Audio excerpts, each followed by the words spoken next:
With the Butt Kicker Gamer 2, what you see and what you hear is what you feel. Butt Kicker. The future is feeling.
Through 10 long weeks, drivers have battled in this Precision Racing League GT3 Fix Series, but now it comes down to the track with a hairpin that may decide it all. It's time to head to Germany to say Auf Wiedersehen to 2023 Season 2. Hello everyone and welcome along to a Precision Racing League doubleheader of Championship Showdowns. My name is Arjuna Kankipati, delighted to be joined alongside once again by the voice of the PRL, Joey Tebben.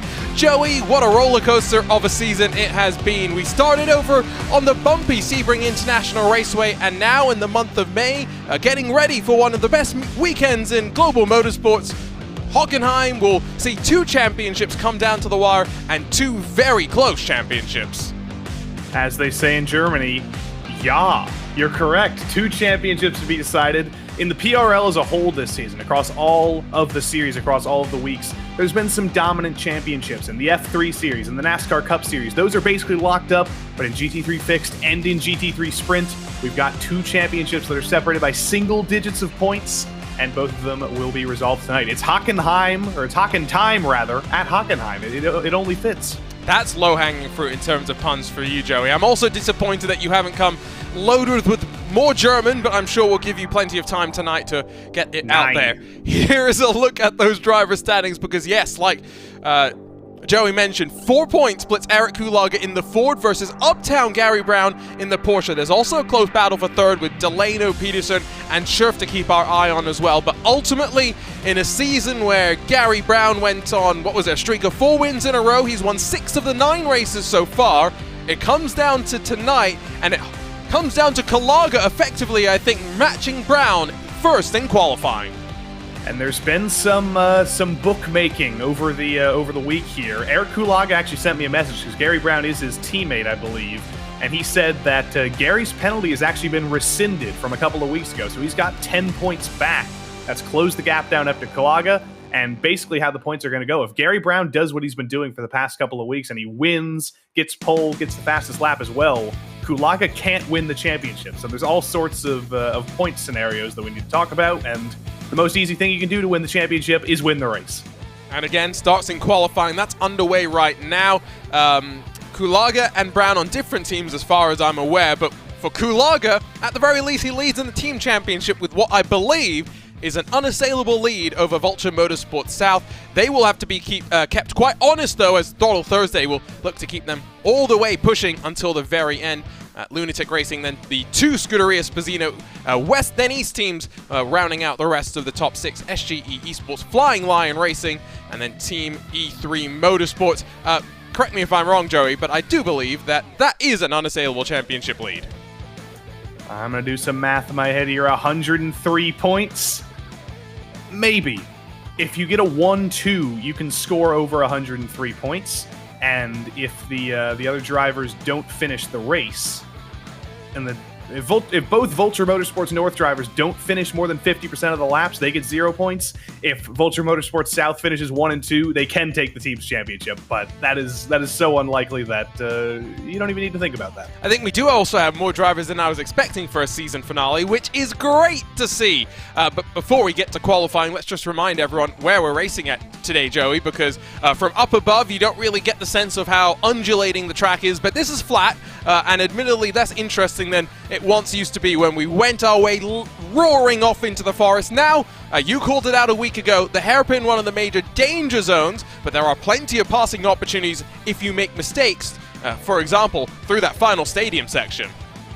I'm one of those controversial people who believes that the update to Hockenheim was an improvement when they cut off the big oblong area. I mean, it was fun, obviously, for history's sake, having those long straights with those chicanes. It was an interesting track, but I think everybody can agree that it's kind of objectively a better racing track now. Our old buddy Herman Tilke came in here, added some passing zones, added some hard braking zones, and it is still a very, very fun track to drive, even with the off-track penalties that just like every single Grade 1 track come out to bite you. You have to make sure not to go too wide. It's so many corners around this place where you will be accumulating those incident points. I can't believe that you just said Herman Tilke came in and improved the track, but he's got some great tracks. Joey did say that.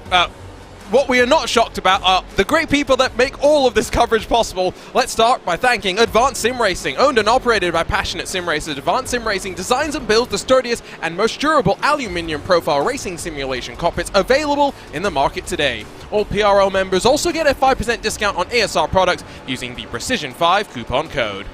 RaceBox offers mid and high-end button boxes for sim racing enthusiasts, from the casual gamer up to the most meticulous sim racing driver. Competitively priced and carefully handcrafted, our button boxes are an enjoyable addition to any sim racing setup. Visit raceboxsimracing.com and get a 5% discount using the Precision5 coupon code. Buttkicker products add incredible immersion and realism to every game. Feel every nuance and truly put yourself in the driver's seat. Mecha Sim Hardware is a small company from the Czech Republic, and their goal is to produce high-quality sim racing hardware. If you are looking for a high-end pedal set, handbrake, or sequential shifter, visit Mecha Sim Hardware's eShop right now to get you up to speed. Muradness is a performance lifestyle brand motivated by motorsport and founded by professional race car driver Daniel Morad. For more information, visit muradness.com. And Ninja Trader. Better futures start now. Trade the world's future markets with Ninja Trader. Visit ninjatrader.com to access unlimited free trade simulation. And so with that, qualifying already almost halfway complete with just 6 minutes left on the clock, it's not a surprise to see Uptown Gary Brown once again on top, but he's only got a 1/10 of a second back to Evan Smogor. Crucially though, Eric Kulaga in the Ford, provisionally in 4th. You did mention, though, in the championship scenarios, Joey, that for Gary Brown, starting on pole is step 1 in making it impossible for the Ford to reach the championship. Yeah, so I'm going to do some math for you. I'm going to spit some numbers at you, but just like our favorite German band Kraftwerk, I am the operator with my pocket calculator, so we'll have a good time here. If Gary Brown gets pole here and wins, that's 56 points, because you get 55 points for a win, you get a bonus point for pole. For second place, you get 52 points. So even if Eric Kulaga was to finish second, he would lose those 4 points to Gary Brown. They would tie on points, and Gary Brown would win because he's won more races than Kulaga, and he would win on countback. If Gary gets the fastest lap as well, which is also 1 bonus point, that makes things even easier. So right now, Eric Kulaga's biggest hope is that he can get at least closer to Gary Brown, maybe even beat him to pole to steal that 1 bonus point away, because that makes his life a lot easier and kind of opens up the championship scenario a little bit more. On board with the Ford as Chad Dick up into the top 15 with a full second splitting 1st through 18th position right now. I'm trying to figure out, Joey, is the Ford unique in that it's an old race car that A, either had a stonking big rear view mirror, or B, is that a rear view camera attached to a screen? I don't know. Did they have the technology to do that back then? I have no idea, but it looks big enough that I'm like, you know what? That might not honestly just be a regular mirror. things that I think about. I have to think, like, when did this car come into existence? Like 2009? Oh, I was going to say 2008, so probably right, yeah, somewhere around there. Yeah, I think it was still mirrors back then. I don't think they had the rear view camera back then, but I don't know. I'll have to look it up. Maybe there's a manual out here somewhere. Ooh, well, Porsche 963. I was talking with Dane Cameron's uncle flying back from Indianapolis at the end of last year, and he was talking about how Dane spent 6 months or something in Germany, or 3 or 6 months, just learning the car in a simulator and 36-page manual that they had to figure out. 3 minutes, 34 seconds left to go in this qualifying session, and so with time winding down, drivers can complete the lap that they're on when the checkered flag flies. It is crunch time, at least in the championship, and, well, there's Eric Kulaga going to the top. It's 300, a small margin, but enough to dethrone Gary Brown for now. And if Eric Kulaga is on pole, that expands the championship gap to 5 points. And that makes things far more interesting. But Gary Brown has been known to find speed at the end of these sessions. He can find speed in places like nobody else can. So let's see here. He's actually not in traffic. That's Justin Delano, his teammate, behind. So he should be good here to have a nice clean lap to make it to the line. Corey Davis up ahead shouldn't be anywhere near him to hold him up. And if it's anything like last week at Zandvoort, where Gary Brown kept finding time, I mean, this could very well be an improvement here. Who knows in terms of conditions as well, because there does seem to be a bit of cloud cover. 2:30 in the afternoon might only get cooler from here. Delano up to 4th. Now remember, he's fighting for 3rd in the championship, but at least for the time being in qualifying, let's keep our focus on Brown versus Kulaga, because we've got 2 really close championship fights to keep our eyes on over the course of the evening. And 3/10, that's what Gary Brown finds. It puts him back on pole. And the championship gap is back to 4 points now. That is not a good thing for Eric Kulaga. He told me that before the race. He does not want Gary Brown to be on pole. He does not want him to be leading the race, because basically every single time he's done that this season, he's run away with things. The only times when he hasn't just been dominantly winning these races after great fuel strategies is when he's gotten to a little bit of argy-bargy, or at some of the newer tracks he's struggled a little bit. Other than that, he has been very, very difficult to beat once he's out front. This is a track where, even though it's got plenty of straightaways, it is not necessarily the easiest to follow. Kulaga heads his way in through turns 2 and 3, by which I mean to follow. The draft helps you on this long back straightaway, but it can be very easy through these flat corners to make mistakes, and so we have seen breakaways happen more often than not. Errol Urexoy heads to the line then, and after what I believe, if I remember correctly, difficult race 7 days ago, hoping to find some more speed. 2/10 should see him jump in front of Colin McKenzie and up into the top 5. Very nice there from Mr. Urexoy. I think you're right, Arjun. I remember him qualifying deep in the 20s or something. I'm checking here. Yeah, last week qualified 17th. Did make some progress in the race, and then ended up running into some trouble. Finished 23rd. But look at this train. Look at this Hockenheim train right here. Matt Scherf getting the draft off of Jeff Carollo, who's given the draft to Colin McKenzie, who's given the draft to one of the BMWs, who's given the draft to Ahrensberg, and then Steffi behind. It's a little bit like a DRS train, like we normally see at this track whenever they actually run. I have actually, though, seen fastest qualifying attempts actually come without draft, which is where my comments came from earlier. There's McKenzie, part of the Choo Choo train and the always delightful Lunatic Racing paint schemes. Final round of the season, so final opportunity for us to dig into anyone whose paint scheme we need updated for the final for next season. A couple of cars going to head to pit lane, including Eric Kulaga. So best he's going to line up is on the inside, or rather outside of row number 1. And now let's see, with the checkered flag out, everyone else who sets a time, Karanjis will cross, but I don't think that's a lap time, and indeed it's invalidated. You know, only about 40 seconds slower than normal lap time, so, you know, he'll find some improvement there. Felix Feliz out of the final corner here. He improved from a 1:39.2. I can imagine he can. He crosses the line, does improve, only picks up 4 whole thousandths of a second. That helped you over the weekend of the Indy 500, but 4 thousandths isn't going to help you very much here. Yeah, that's what, less than a blink of an eye as well? Like, pretty much. A lot less as well, I think. So, see a couple more cars head down to pit lane. Justin Delano included in that party. It's going to be Corolla that heads to the line then to be the next to be the last, on the next to set their last lap time. He's also not going to find some improvement. McLaren does not necessarily suit the layout of this track. Corey Davis will be next in that candy apple red Lamborghini, but he's down in 19th and does not improve. I think I saw Delano very much off the road in the final corner. He finds no time. Rodrigo Morales in the BMW. That's interesting to see him in that car here. Doesn't improve. Waldo Walden does find 0.6 of a second, so well done by him. Finds some time at the end, puts himself 33rd or 31st with the improvement. No, still 33rd. He's in good company back there, though, because Luke Davis, who's qualified fantastically this season, he's almost won a couple of races, has qualified 31st. He's got a lot of work to do. We do have a bit of a mixed-up field in some ways, but once we run ourselves down through the starting grid in about 50 seconds' time, I don't think there are too many surprises left out there. There's Nicholas Karangas, who I think is the final car across the line, and with a 38.398, it's half a second of improvement, but an invalid lap time, I believe, so did not count. And you talked about track limits, Joey? Well, case in point. Yeah, it's a certified Hockenheim moment, especially in that final sector there where the drag strip of asphalt is to the outside of the penultimate corner. You want to extend that for as much as possible. You want to extend out of the final corner, but there's limits, and you got to obey them. So, Jeff Corolla is going to try pit entry with the final couple of moments left available. Brown Kulaga 1 and 2 in the qualifying order, 2 and 1 in the championship. Oh, Joey, we're in for a fun one. We are. It's 3 points in the championship now. Officially, Gary Brown gets that 1 point for pole. 3 points in the championship right now.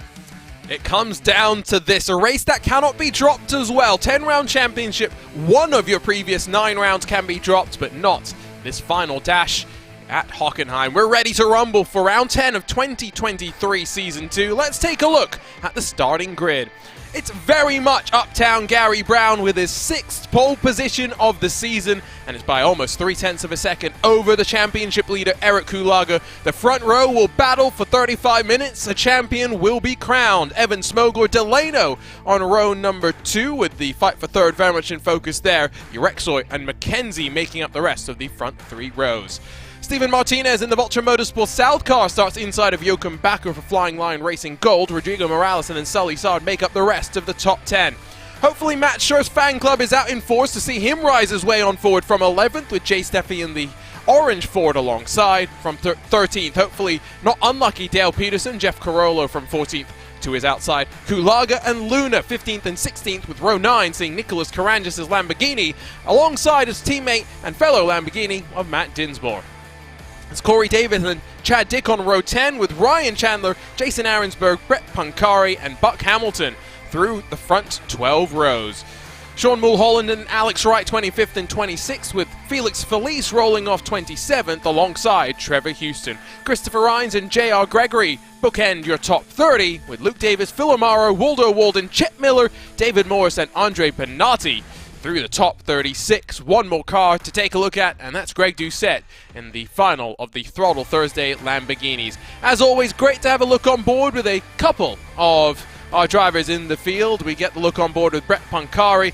Ignore Nick McLaughlin, who is already getting ready to go for the sprint finale in about an hour's time.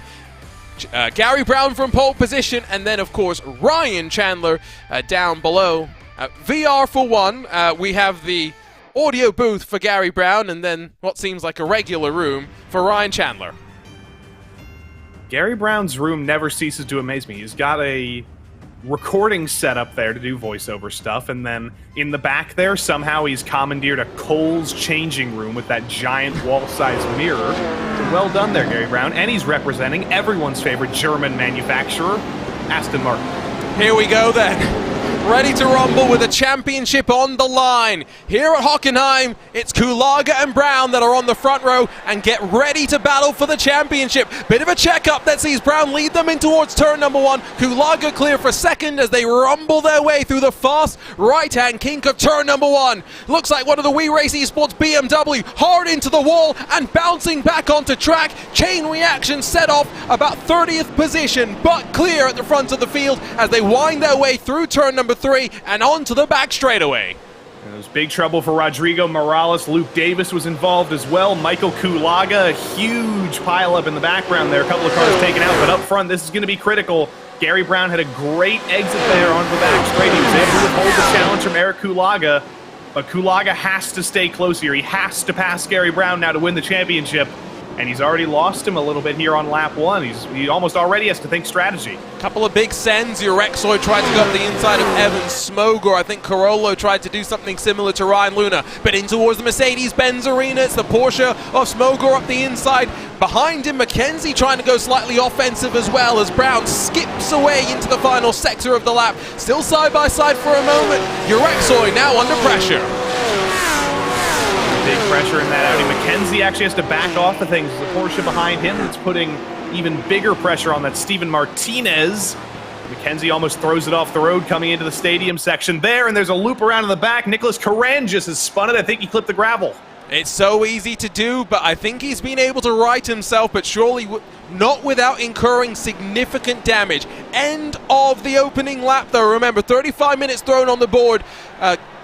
Come the start of the race, already 1.1 seconds, the margin that Gary Brown enjoys over Eric Kulaga. Delano sits in third after being able to jump Evan Smogor, and after what was a rather untidy opening lap, it continues with not just Alex Wright and Ryan Luna going around, but of course everything else we've seen on this opening lap. It's so disappointing for Ryan Luna. Had a great qualifying, actually. We haven't said much about him this season, but he put it up in the top 16, top half of the field. And once again, that Toyota painted Audi, it's just been bad luck. That's not the first of the Lunatic Racing cars that I think we've seen being mixed up in things, and so when we get a look at the replay, going to be curious to see what all played out. 1.4 seconds or so, already the margin at the front. Matt Scherf gets past Jochen Bakker initially, but overcommits and now compromises himself potentially. Jay Steffi is not going to be able to take advantage, but the hairpin, as much as it is a passing opportunity, you got to be a little bit careful as well, because going for a move can really compromise you, as I think a couple of these cars further behind are finding out. It's very, very, very tight. It was designed for open wheel racing, so when you put a giant clunking GT3 car on there, you're getting all sorts of opposite lock, or getting all sorts of extreme lock through there. It's almost like the Monaco hairpin. I think Colin McKenzie's gone off further ahead, and there he is in the concrete wall. And he's going to I don't know how you go off there. He must have hit something. Somebody must have gotten into him. I can imagine in the Audi a few ways to do that, unfortunately, and none of them are very pleasant. So we'll get a look at that, I'm sure, in a few moments' time as well. Our replay machine's going to be working in overdrive with the amount of stuff that I think we have seen. End of lap number 2, though. And still 1.6 seconds that margin at the front, as Gary Brown is well and truly clear and putting the championship potentially beyond the reach of the Ford of Kulaga, who still sits in second, although increasingly coming under pressure. Here's a look at what happened, and, well, Morales goes wide, and then as he slides his way back out onto track, a couple more cars pay the price. I think that was Michael Kulaga in the Audi. That was Chandler who got into him. I didn't actually see at the beginning of that incident, but I don't know if Matt Scherf got into Rodrigo Morales or Rodrigo just hit the curb. They were side by side. It was definitely close. Let's see here from this upper angle. Matt Scherf on the inside in the Porsche, Rodrigo Morales on the outside in that green and gray BMW. Scherf does hit him. Scherf does turn him around. It's a small bit of contact, but it's all it takes on cold tires on lap number 1. Hard contact for Alex Wright as well, rather for Michael Kulaga. Alex Wright took avoiding action. Trevor Houston stuck in that one as well. While we were watching that, not sure if you saw Joey, but big contact for Ryan Chandler, who's lost the front end of that Mercedes. Yeah, but it's only gone down for the Chandler family. Reagan Chandler not here tonight for the championship finale, unfortunately. Ryan Chandler kind of holding up the family fortunes here, and it's all gone wrong, but there's what happened a little bit earlier to one of our Lamborghini friends. I believe that was Trevor Houston, potentially. I think this is Nicholas Carangis, who we're going to take a look at, who you were quite confused by how he ended up around here, I think, initially. Yeah, that is Carangis in the 311 there. Getting a little bit confused there, but loop-de-loop. Did he hit the wall? I think he did get a little bite out of it. We saw it in the first replay. And here's what happened to Ryan Luna out of the final corner. Clips the curb. You can't do that out of the final corner. It'll lift up the suspension of that car. He's going bouncy, and around he goes, and Alex Wright does exactly the same thing. I think I've done that a few times myself, so I sympathize with their pain. Now we'll look very quickly at Colin McKenzie, who, hardware failure. surely. Was it a hardware failure, or did he just hit the curb too badly? I think the amount of speed he took there does make me think it just went full throttle. It's listed on board here. Yep, that's a stuck throttle. I think you're right now with your curb theory. Well, that was weird because he hit the initial curb, then got back on the throttle, but it was way more throttle than I think you would normally use. Then he fires over the secondary curb. It seemed like he was out of control, so I don't know what could have happened there, if that was a sticky throttle or what, but that didn't seem normal. What was a fairly normal accident, I think, though, is with Ryan Chandler coming through turn 3 there, and a big old bonk to the inside wall. You don't normally think of turn 4 at Hockenheim's a corner, but in GT3 cars it is. I guess so, especially if you're really trying to hustle and close up front. 28 minutes now left to go, and hopefully a complete cycle of enough of the replays. I think we may have missed a couple of things here and there, but 2.7 seconds the margin at the front. Gary Brown doing exactly what he needs to do. Justin Delano putting an enormous amount of pressure onto Eric Kulaga. As if it wasn't enough pressure for Eric Kulaga right now to just try and keep the pace and try and keep a little bit of a tiny gap to Gary Brown just to keep any hopes of the championship alive. Right now he's got a very, very hungry Delano behind him. He's got Smoker behind him. He's got Urexoy behind him. It is quite the Ford train here. I think this is going to tell us a lot here if Delano elects to go for the move into the hairpin here. He's got a great run off of turn 4. He could definitely go for a dive if he wanted to, but I don't think he really wants to at this stage of the race, because that's going to hold him up and hold Kulaga up even more.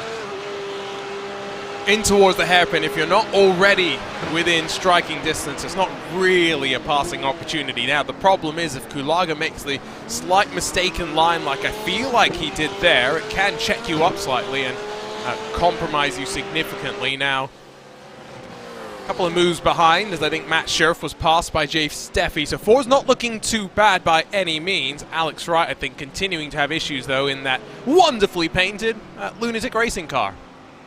It is wonderfully painted, and they do a great job of changing up the colors. You got Colin McKenzie in the blue Lunatic. You got Alex Wright in the purple Lunatic. We've had green and orange and all sorts of colors. This hasn't gone very well for him, and that's unfortunate because he looks like a delicious blackcurrant candy, but it's all gone even more wrong for him under braking here. Way too late in the brakes, and very well done by everybody avoiding him there. Yeah, I'm impressed that we managed to survive without any more dramas there. Alex Wright drops to 28th position now. Hasn't lost too many spots, all things considered, and if you take a look at that on the left side of your screens, J.R. Gregory's plus 11, plus 9 for Christopher Rhines directly behind, plus 10 for Chet Miller. Outside of that, no double-digit gainers, only double-digit losers. Rodrigo Morales, Colin McKenzie, the most significant of them. Luke Davis has also retired, unfortunately, so his season not ending on the best note. Let's not forget, Joey, that yes, we'll have a couple of weeks off before we're back for 2023 Season 3. Boy, how time flies. If anyone wants to sign up, head on over to precisionracingleague.com. Indeed, signups are open for every single series. All the series you know and love from this season are going to come back, more or less. The production car challenge that we had this season, which was GR86s and MX5s, is just going to go back to being a GR86 series next season. And there will also be a non-broadcasted Radical Fix series. If you want to get your feet wet in the Precision Racing League, meet some of the faces, get some league racing done before you move into the bigger series, that series will also be open if you're interested in getting radical. And, of course, every other series you see on RaceSpot, GT4, GT3, NASCAR, Formula 3, it's all open. Plenty of spots. Are you thinking of getting behind the wheel at any of the series? Yes, but Which I one? don't know which series I would do. I mean, I raced in the F3 series for many seasons and had to give it up because the field got too good and I couldn't afford the time to practice as much as I needed to. So I don't know if I'll do that again. Maybe hop in the ovals in the Xfinity series. But do I really want to go for a 50-minute green flag run as somebody who can't save tires? Well, I don't know. I'm just trying to figure out which series people can crash into Joey Tappin in so I can encourage people. I mean, based on how the season has gone, the truck series. But I can't sign up for the truck series. My iRating's too high. Ah, interesting. Well, we'll see what we can do about the iRating situation then. On board with Brett Poncari in virtual reality as he takes his hand slightly off the wheel to relax and then maybe realized he was on broadcast and instantly grips it up properly once again. In front of him, a driver struggling maybe a little bit more with track limits, but I love all the memorabilia and what seems to be a rather extensive DVD collection. It's a battle of the basements in the PRL. There's so many great basements. You'll see a great basement in Brett Karakoff in the PRL NASCAR Truck Series tomorrow night. But yeah, Pancari basically lives in an old video store. It's actually all of his brother's DVDs, I think he told us, so he doesn't actually know the selection over there. But the Ice Sports memorabilia is his, representing USA Hockey this season instead of curling. That's interesting. It's a great little basement. It could be a museum. And his shirt says Bigfoot, right? I'm not misreading that. I think it says, well, his arm's blocking it now. Move your arm, Brett. It does say Bigfoot. It says Bigfoot 45. I thought it said Burnout. I thought it was like that game. That's what I was trying to figure out. 45 feels like that's a racing driver, something to do with a racing driver. And so I was trying to figure out. Let's check in with Ryan Chandler, by the way, after his misfortune. Fortunately, we're looking backwards. We don't have to see the lack of front end on his car. But look at focus, he's got Sean Mulholland, who's also been involved in a couple of scraps so far today, trying to hunt him down. You told me this last week. Is that a guitar or a bass? It's a bass, 5-string. 5-string bass. Yes. I need Ryan Chandler to start finishing on some podiums because I want him to give, like, the Seinfeld bass lick in an interview. That's the only time I've ever seen a driver break out an instrument mid-interview was Brayton Laster during a race on FTF last year, and I think we need to start doing that more. More instruments in sim racing interviews. I'm not sure how I feel about this as someone that's now worried about copyright strikes on RaceSpotTV, but as long as it's your own music or royalty free or an old standard, if you want to break out like My Old Kentucky Home on the broadcast, yes, that's free. But there's limits. You can't suddenly show up and say I want to play. What's the popular songs now, Joey? The popular songs now? Yeah, you'll be more hip than me. I don't know what's #1 on the charts right now. I know Flowers by Miley Cyrus. There you go. You can't show up and play Miley Cyrus, unfortunately. Taylor Swift. Well, Taylor Swift's the biggest artist in the world. Well, maybe we just have to ask Fernando Alonso about that one. Maybe. Speaking of which, check in with Gary Brown, who's channeling a little bit of Fernando Alonso today, at least in terms of championship mentality. Roaring away at the front, 3 seconds clear. Looks pretty calm right now. He's looking like Fernando. He's fast like Fred. If he was Fernando Alonso, we'd be calling him Gary Marron in Spanish, but we could call him Gary Braun now that we're in Germany. There's too much fun. That's the problem. When you have a last name, it's just a word. You're Brown. There's other ones in the field. I mean, there's one right ahead of Corey Davis that I'm not going to comment on, but you can do so much fun with word names. Yeah, don't do anything with my name either, please. We can also get in trouble for that one, as I've found out, unfortunately. You probably can, but like, is Kankapati in a dictionary I'm going to find? Can I translate that into other languages? I hope not. You can't have any fun with Tebben either. That's not a word. That's just a name. It's a scary proposition. Half look from Buck Hamilton to the inside of turn number 2. Not really where you want to be making your passes. Christopher Ryan's down on pit lane, by the way. Early. I don't necessarily think this is a voluntary pit stop, maybe more enforced.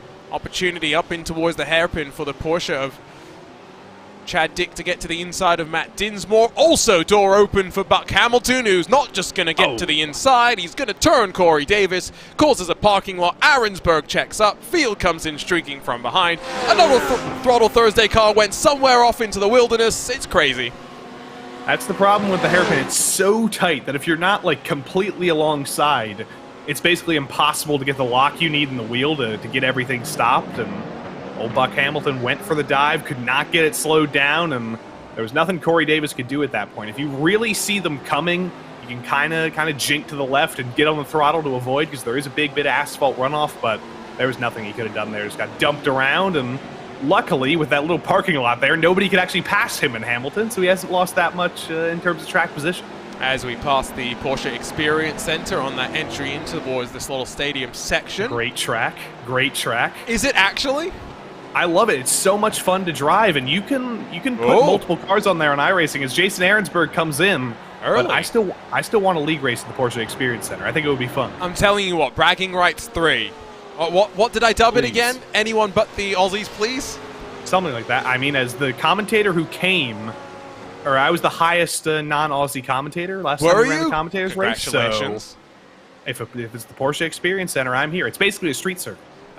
What's the biggest car that we can put around there, though? That's the question. I mean, I think it would be fun in like the IR04, like a very, very small car, because it is. Car. But have you seen the carousel in the Porsche Experience Center? It's like you're driving into a canyon. It's fantastic. Interesting.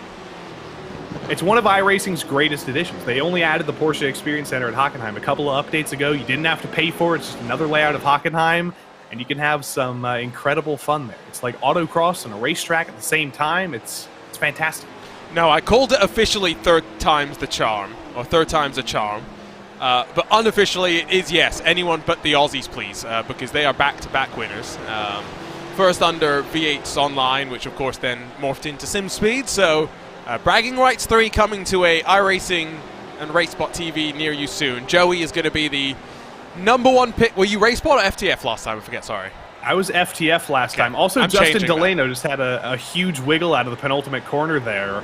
That's the first little issue we've seen after lap 1. That tells me that things have not cooled down on the track, and things have not cooled down for the drivers either. There's all sorts of mistakes going on. Jochen Backer's into the pits, and Delano's getting all sorts of uncomfortable. There's the Flying Line racing car, indeed, down on pit lane. And so now with 18 minutes to go, this is the start, effectively, of the pit stop window. You spend enough time here full throttle that I guess it makes sense, but shortish pit lane for your front cars. For them to come down pit road, they are risking being dumped into traffic, so they're going to go as long as they feasibly can, but we will have to wait and see. A little bit wide for Delano initially, but if you cut back, get on the power, not necessarily a bad thing. They split themselves off from Urexoy, Martinez, and Steffi since these opening laps, and so with 10 in the books on to lap number 11, margin has come down slightly, but to Gary Brown. It's only a 10th here and a 10th there, but that's what Eric Kulag is going to be holding on to in terms of the championship hopes. Basically, his hopes right now are that Gary Brown makes a rare mistake from the lead of the race and loses it. Maybe he goes off Sebastian Vettel style at this corner right here, even though it is completely dry, or he gets a penalty in the pits somehow, whether it's speeding on exit, unsafe, or speeding on entry, unsafe exit, something like that. That's Eric Kulaga's only hope right now.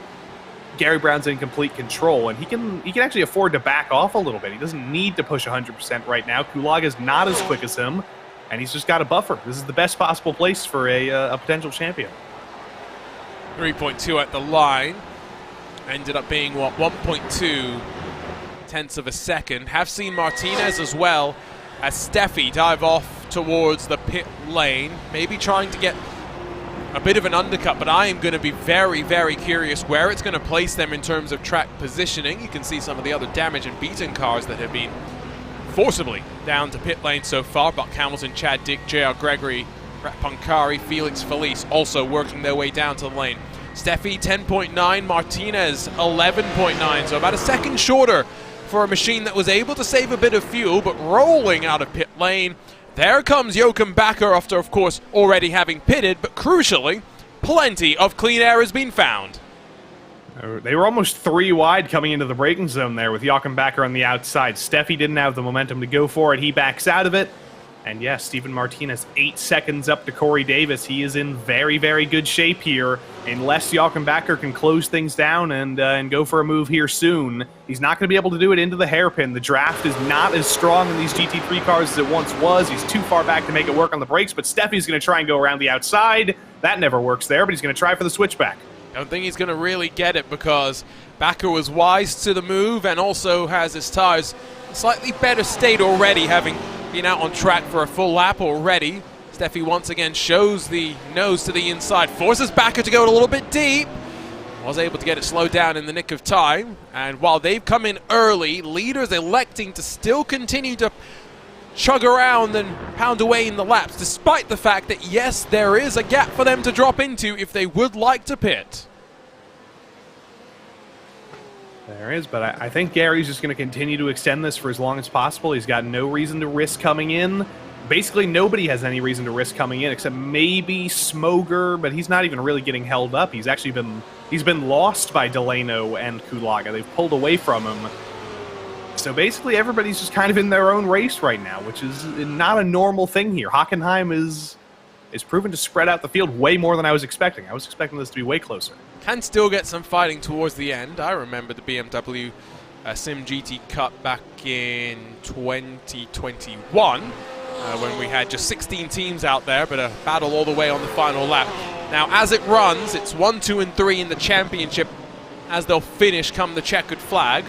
Delano doing enough to also hold on to third in the championship. Just wanted to call that one out as a slew of pit stops continues. Ryan Luna, Ryan Chandler, Chet Miller amongst those who dive in on this most recent lap. Now, 14 minutes to go. We are getting to the point where the cars will run out of fuel. They are fuel limited to induce a pit stop, and so maybe not this lap, but the next lap around, I would expect the entirety of the field to be descending onto pit lane, although with Gary Brown coming in this time, maybe I was one lap off.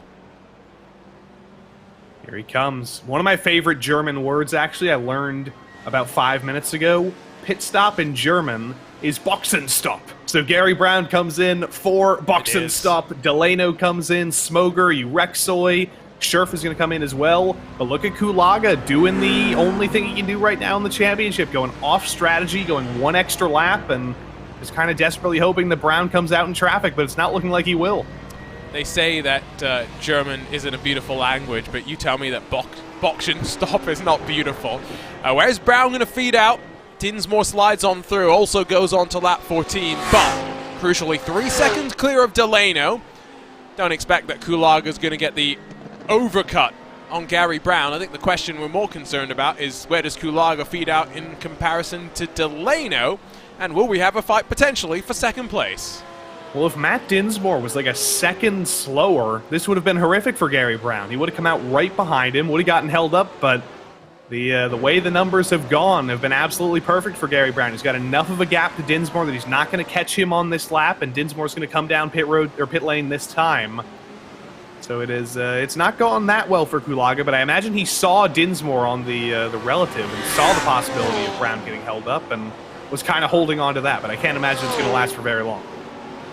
Through Sachs curve comes that blue Ford to make what will be its final pit stop this season. Will be interesting next season if Kulaga elects to continue running the Ford. Who knows what changes to the GT3 cars that iRacing has got cooked up for us. Kulaga, though, onto pit lane, hits the limiter, and now it's not a pit stop that I believe is going to determine the championship, but might cause us some intrigue. How short is Eric Kulaga going to go as he hits the box? Remember, 12 seconds was the stop for Gary Brown.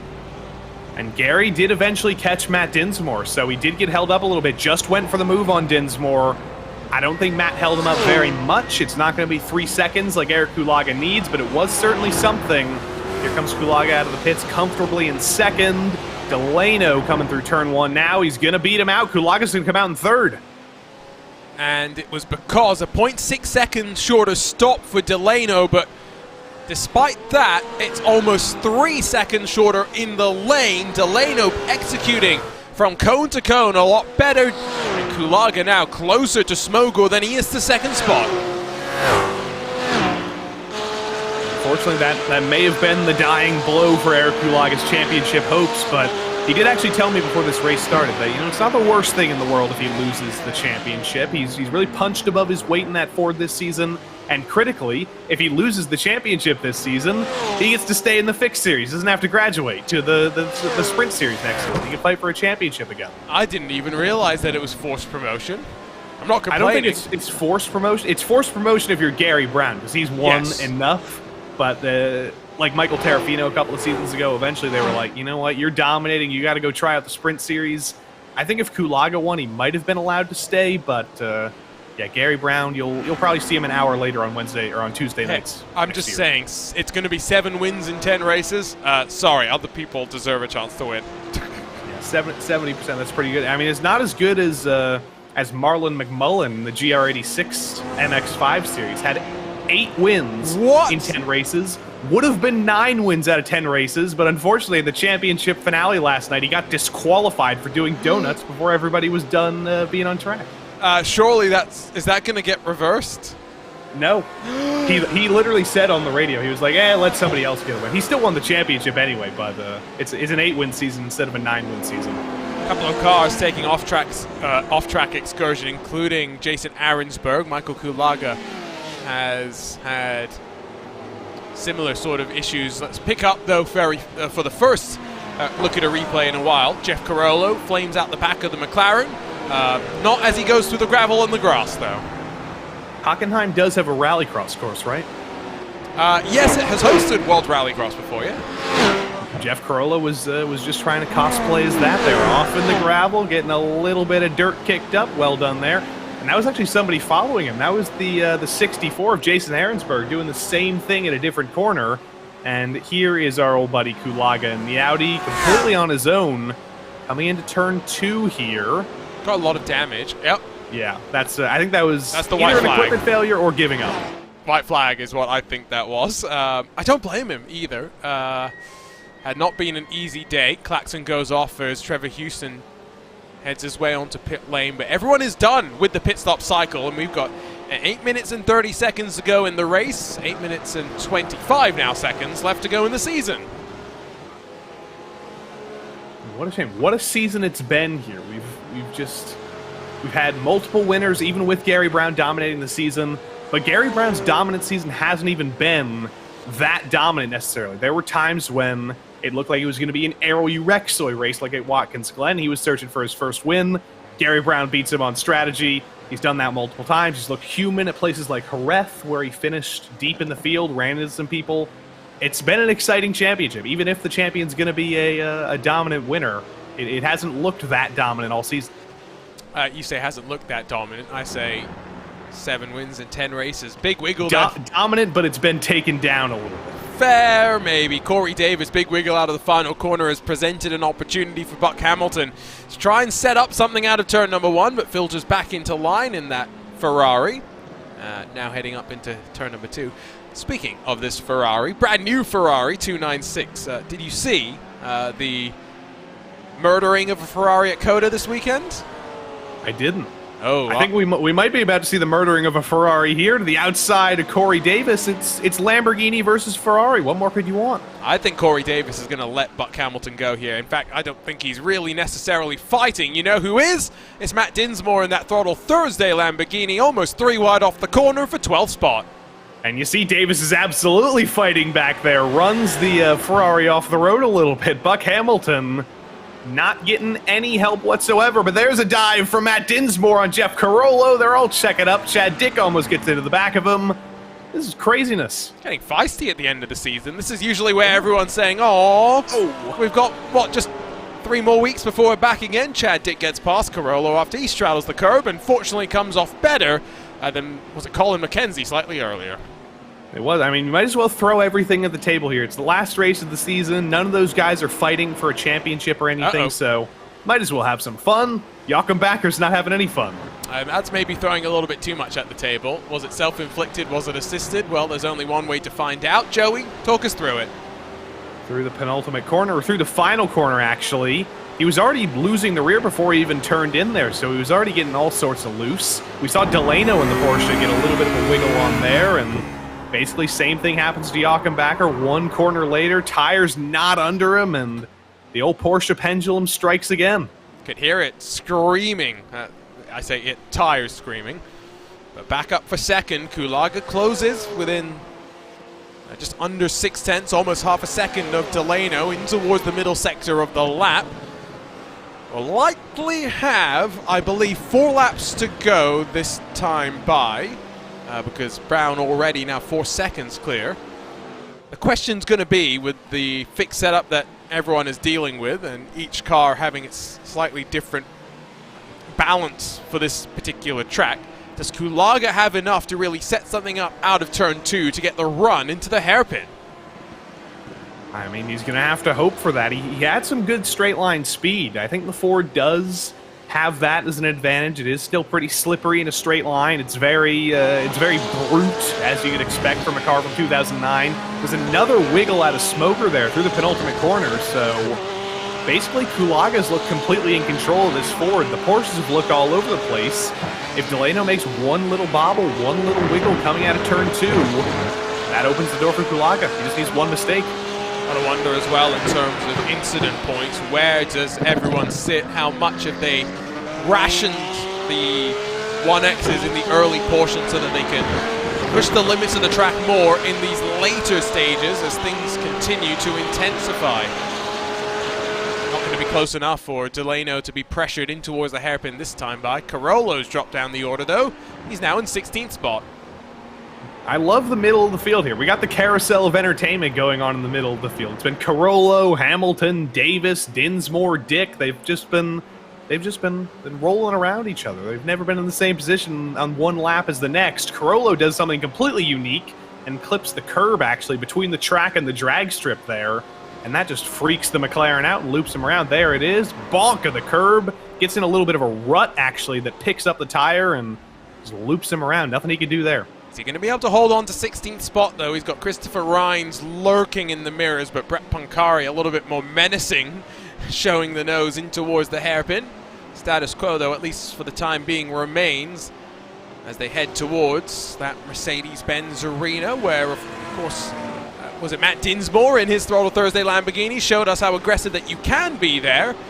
Meanwhile, front of the field, coming to what is, I believe, 3 laps to go, Gary Brown, just a couple of laps away from a championship.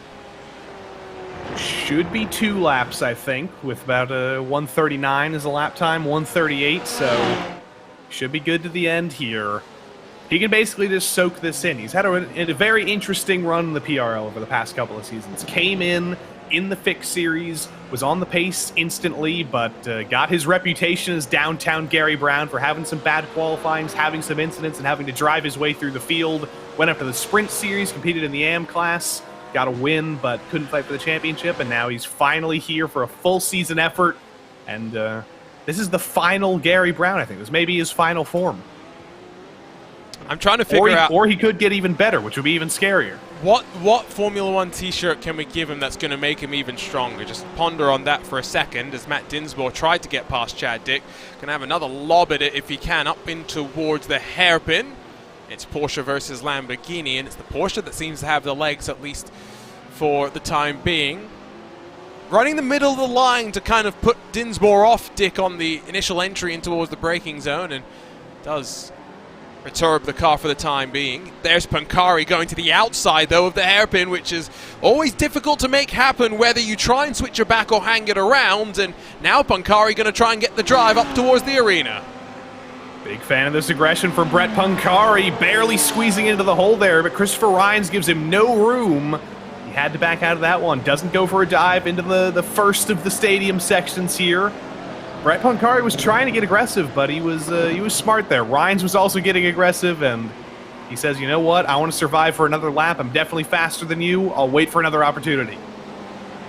This mid-pack has very much been where all the excitement has been.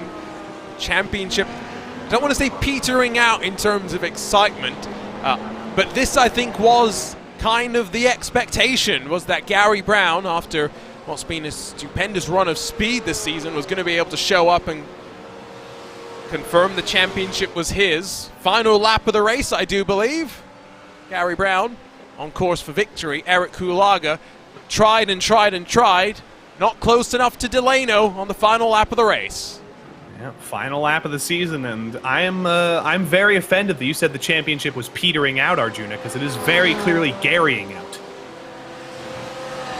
How do I get rid of you again?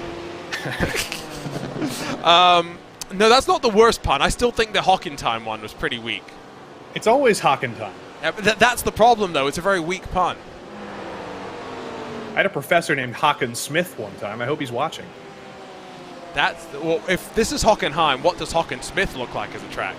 Well, I don't know what a Hocken is, so if you're you're a Smith of Hockens, I don't know, but Gary Brown has been a Smith of race wins, and he even goes wide through the stadium section for good measure. One more mistake to end a mistake-free almost season.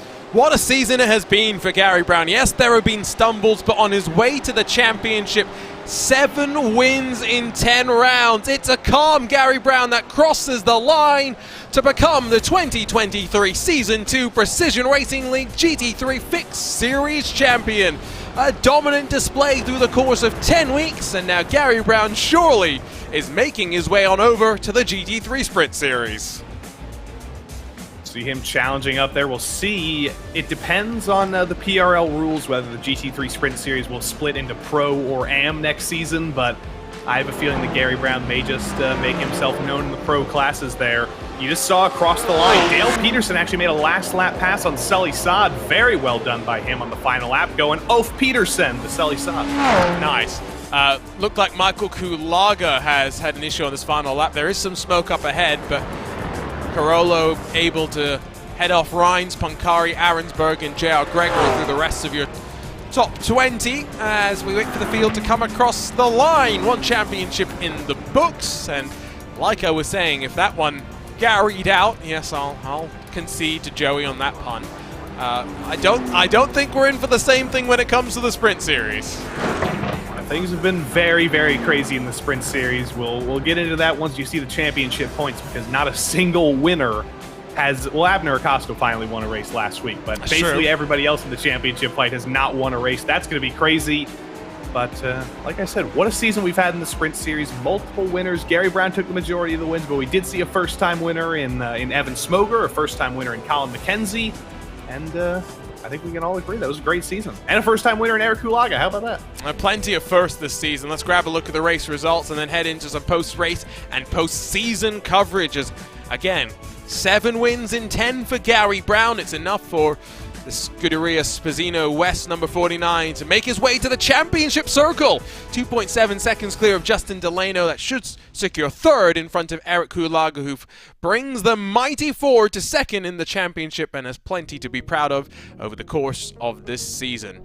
For Smogor, Urexoy, top 5 finishes to close the books on this campaign with Martinez, Steffi, Scherf, Peterson, and Saad.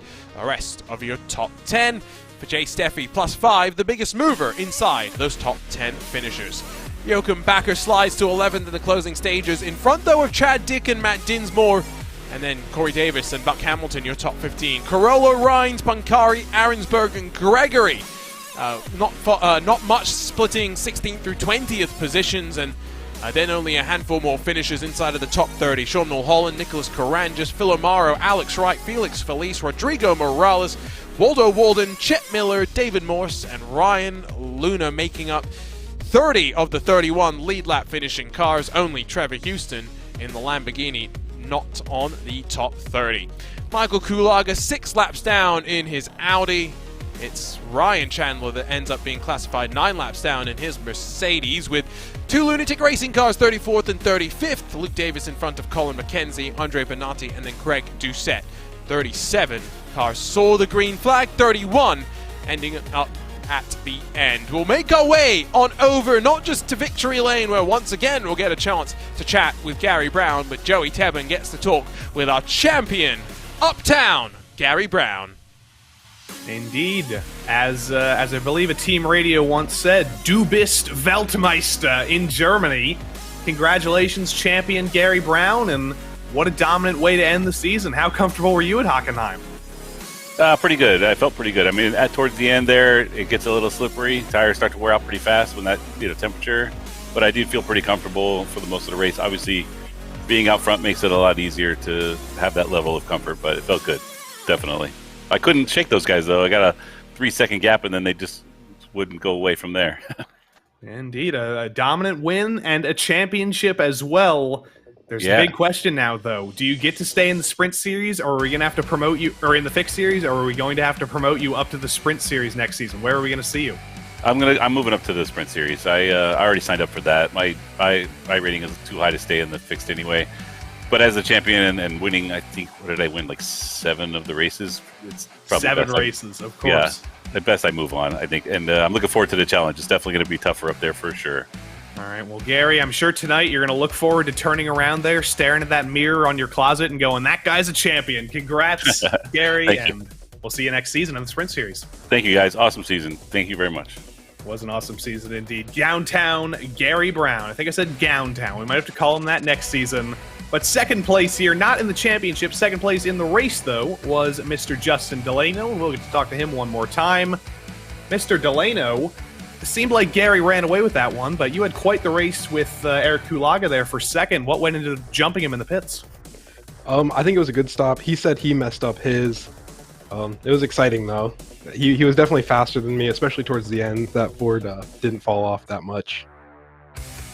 So now that we know Gary's going to be moving up to the Sprint Series, that's going to leave a little bit of a vacuum for somebody to take over the top of this series next season. Will you be staying in the GT3 Fixed Series next season to fight for a championship? I will actually be following Gary up to the Open, and I will be his teammate next year. Exciting. We're gonna have a great field in that series next season, so we'll see you up there next season. But for now, congrats on a P2 down here, and yeah, we'll see you next season. Thank you. Justin Delano, P2 tonight, and very exciting, Arjuna. We're going to see both of those guys up in the Sprint Series. I have one more question, though, for Mr. Eric Kulaga in third place. First and foremost, though, congrats on another podium in the Ford. Thank you. I got to ask you the same question as normal. How did the Ford react to Hockenheim? Seems like a weird combo. It's, I mean, obviously it was pretty good. I qualified second. I gave Gary everything I had, man. You know, with the 4-point gap, it didn't really matter. Second place with him winning and getting the bonus points wouldn't have clinched it for me. So I made a slight mistake on my pit stop and lost second to Justin. But man, I gave it all I had. That was a fun season, a fun race, man.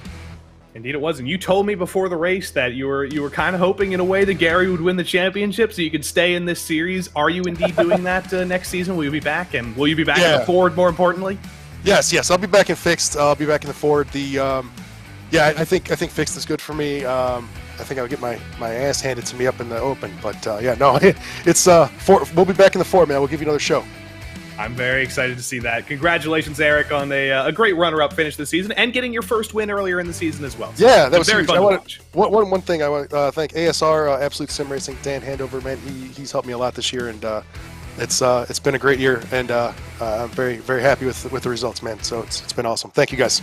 Eric Kulaga, P2 in the championship, P3 in the race, and certainly made a fan favorite out of himself, Arjuna, with the beautiful Ford. It's still alive, and it's going to stay alive next season, too. I think it's going to be interesting to see if the balance of the Ford continues to be as, let's say, strong as it's been over the course of what's been a fun 2023. I've only done that twice, and they've both been on Tuesday night, so I'm blaming you, Joey. 2023 Season 2 GT3 Fixed Series. Yes, we deviated slightly from the Sprint Series that's going to be coming up next, but despite what did have its slightly difficult rounds, Belle Isle and the Green Hell most notably, of course, ultimately, even outside of Gary Brown taking the 7 victories out of 10, plenty of good racing in this fixed setup competition. And we're going to see plenty of great racing next season as well. We'll have a little bit of a break, as the PRL always does. And we basically know what the calendar is going to be for GT3's next season on iRacing. With how the votes work on the forums, that calendar's already been decided. We'll be going to Le Mans, we'll be going to Daytona, we'll be going to VIR, I believe, we'll be going to Watkins Glen, and most interestingly, we'll be going to whatever new track iRacing decides to introduce. I think it's going to be Aragon. Yes. And that should be an exciting season.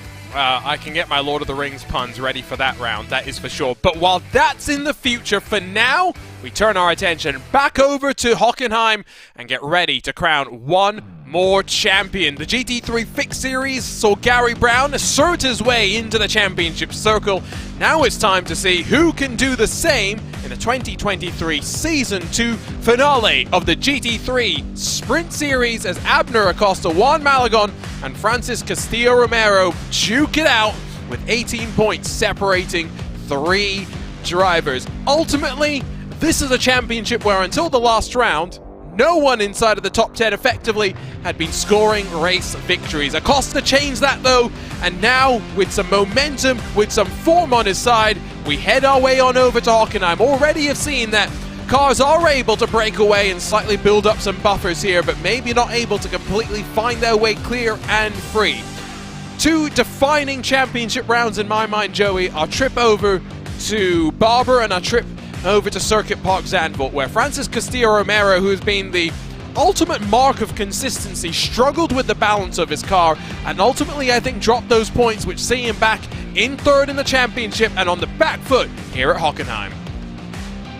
Yeah, we'll see the driver's points when they come up here in a moment, but it's been Acosta versus Malagon versus Francis Castillo-Romero over the course of the season. None of them have been the strongest driver at any of these tracks, except Abner Acosta at Zandvoort there. Every other race has been won by new drivers to the PRL, drivers who weren't able to make the full season.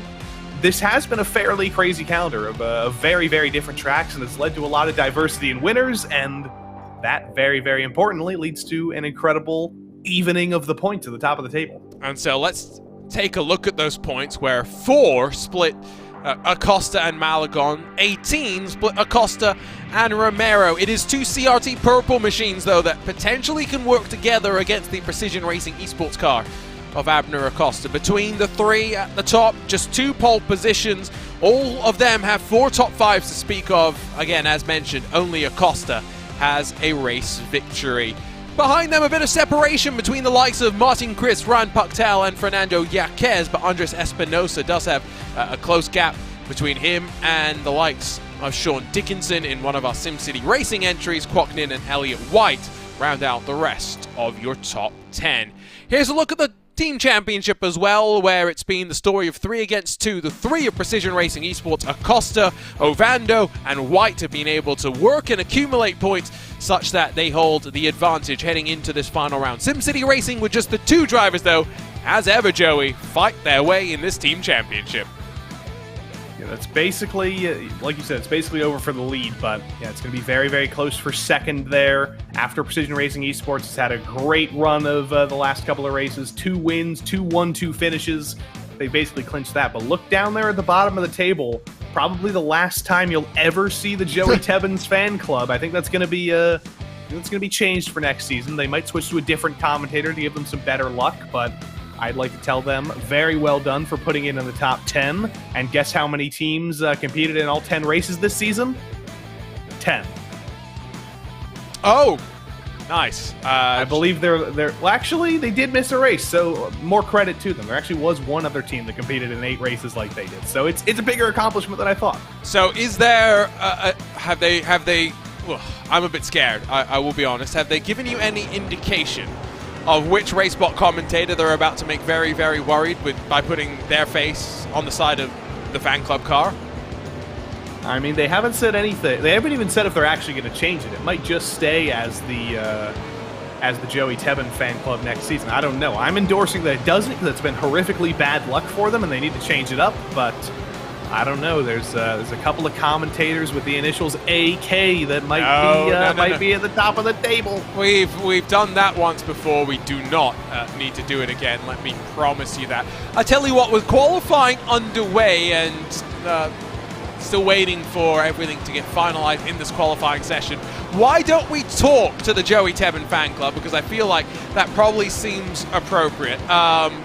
Should it be Nick or Ted that we disturb first? I'm making the executive decision that we're going to bring in a Mr. Ted Lowendick so that we can ask him a little bit, not just about what's looking like a fun qualifying performance, but about the food in the background. Ted, you've actually done some cooking for us. Ah, Ted, wie geht es dir? He's forgot to unmute himself. Unmute yourself, Ted. There we go, sorry. There we are. Yeah, decided to go with a little German bratwurst tonight. Did the little saute on the green peppers and onions and topped it off. And I'm going to say they were pretty good earlier, so outdid myself. I've exhausted all of my German. I've done all the Google translating I can, but Ted, you are, of course, curb got me. You almost had it saved. But as a man of German heritage, as many people in Ohio are, can you give us any German? No, I can't. Other than your last name, I can say that. Are those pretzel buns on those bratwurst, by the way? No, that is how good of a toast job I did on those. Wow. I mean, yeah, amazing. I mean, you stuff did a from pretty me. good toast job on your Audi a couple of seconds ago there, too. But yeah, we're not going to talk about that one. Thankfully, we can reset and get a couple more laps in. So. I wish we had the footage here. I wish we broke out the Instagram to MP4 downloader, because Ted posted earlier He took the air fryer outside. He did what I want everyone to do, and that's take their electronics outside into the wilderness, cook some food, stream some iRacing. It was a beautiful sight out there in nature, cooking brats just as you were intended to. I do have to ask, by the way, Ted, have you decided who the poor victim is going to be of the fan club next season? Yes. Yeah, we have. They may be attending Indy this weekend. I'm not sure. Which that I know leaves quite a few options out there, so we'll just let you guys think about that. I can't believe you're going to do the Graham Rahal fan club. Oh man. Hey, it was a tough Sunday for me, man. When he got bumped, and then today was like another. Are you a Rahal fan? Like. I am. He's from Ohio, so I kind of just have to be. Hey, well, yeah. you had the disappointment of what is Indy 500 qualifying, and then the next day you got, I guess, a slight optimism, and then the next day, good news. Is that how you're viewing it? Well, so I mean, honestly, when it was a Chevy-powered car that crashed, I was like, oh, there's no way in hell. There's no way. And then I saw this morning, they were like, oh yeah, he's really good friends with Justin Wilson, and he like helped him like get along in the series when he first started out, and so there's a huge family connection, and his dad talked to Honda, and the sponsor talked to Chevy, and they were like, he's our best chance, so hey, I'm happy. It means I've got something to look forward to on Sunday other than the race, so. There you go. Well, Ted, we'll let you go because you're doing well in qualifying, and good luck this lap. Don't bin it again. I'm going to try my best. Got to just dig it in. Just, remind him. You crashed once on broadcast. Don't do it again. He will head to the line, but he's not on top. Sean Dickinson is in the SimCity Racing Lamborghini. And by 0.3 of a second, Acosta the first of the championship hopefuls in 4th. Malagon then down in 7th. And Francis Romero, much like he was at Circuit Park, Zandvoort, struggling in qualifying, is down in 20th position.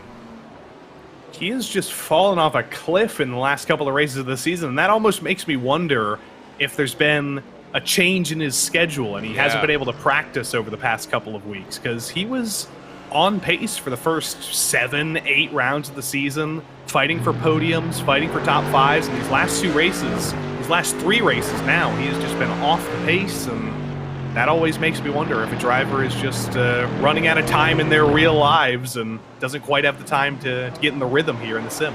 Don't think this is going to be an improvement of a lap. It's just more setting up for the next one. But it is going to be one of his final, if not the final attempt that comes up now. In fact, he does improve. My timing was slightly lying to me.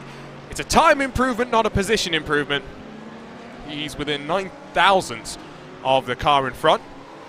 There's Abner Acosta, championship leader, coming off the race victory at Zandvoort in the Dutch Dunes, but more importantly, finds himself 3 spots clear of Juan Malagon, second best championship hopeful in qualifying, who is also in pit lane and therefore done for the session. Sean Dickinson has also made his way down to pit lane.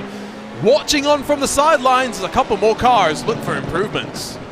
Yeah, there's 5 drivers that are technically in championship contention here. It's Abner Acosta, Juan Malagon, Francis Castillo Romero, Martin Crisp, and Ryan Pucktel.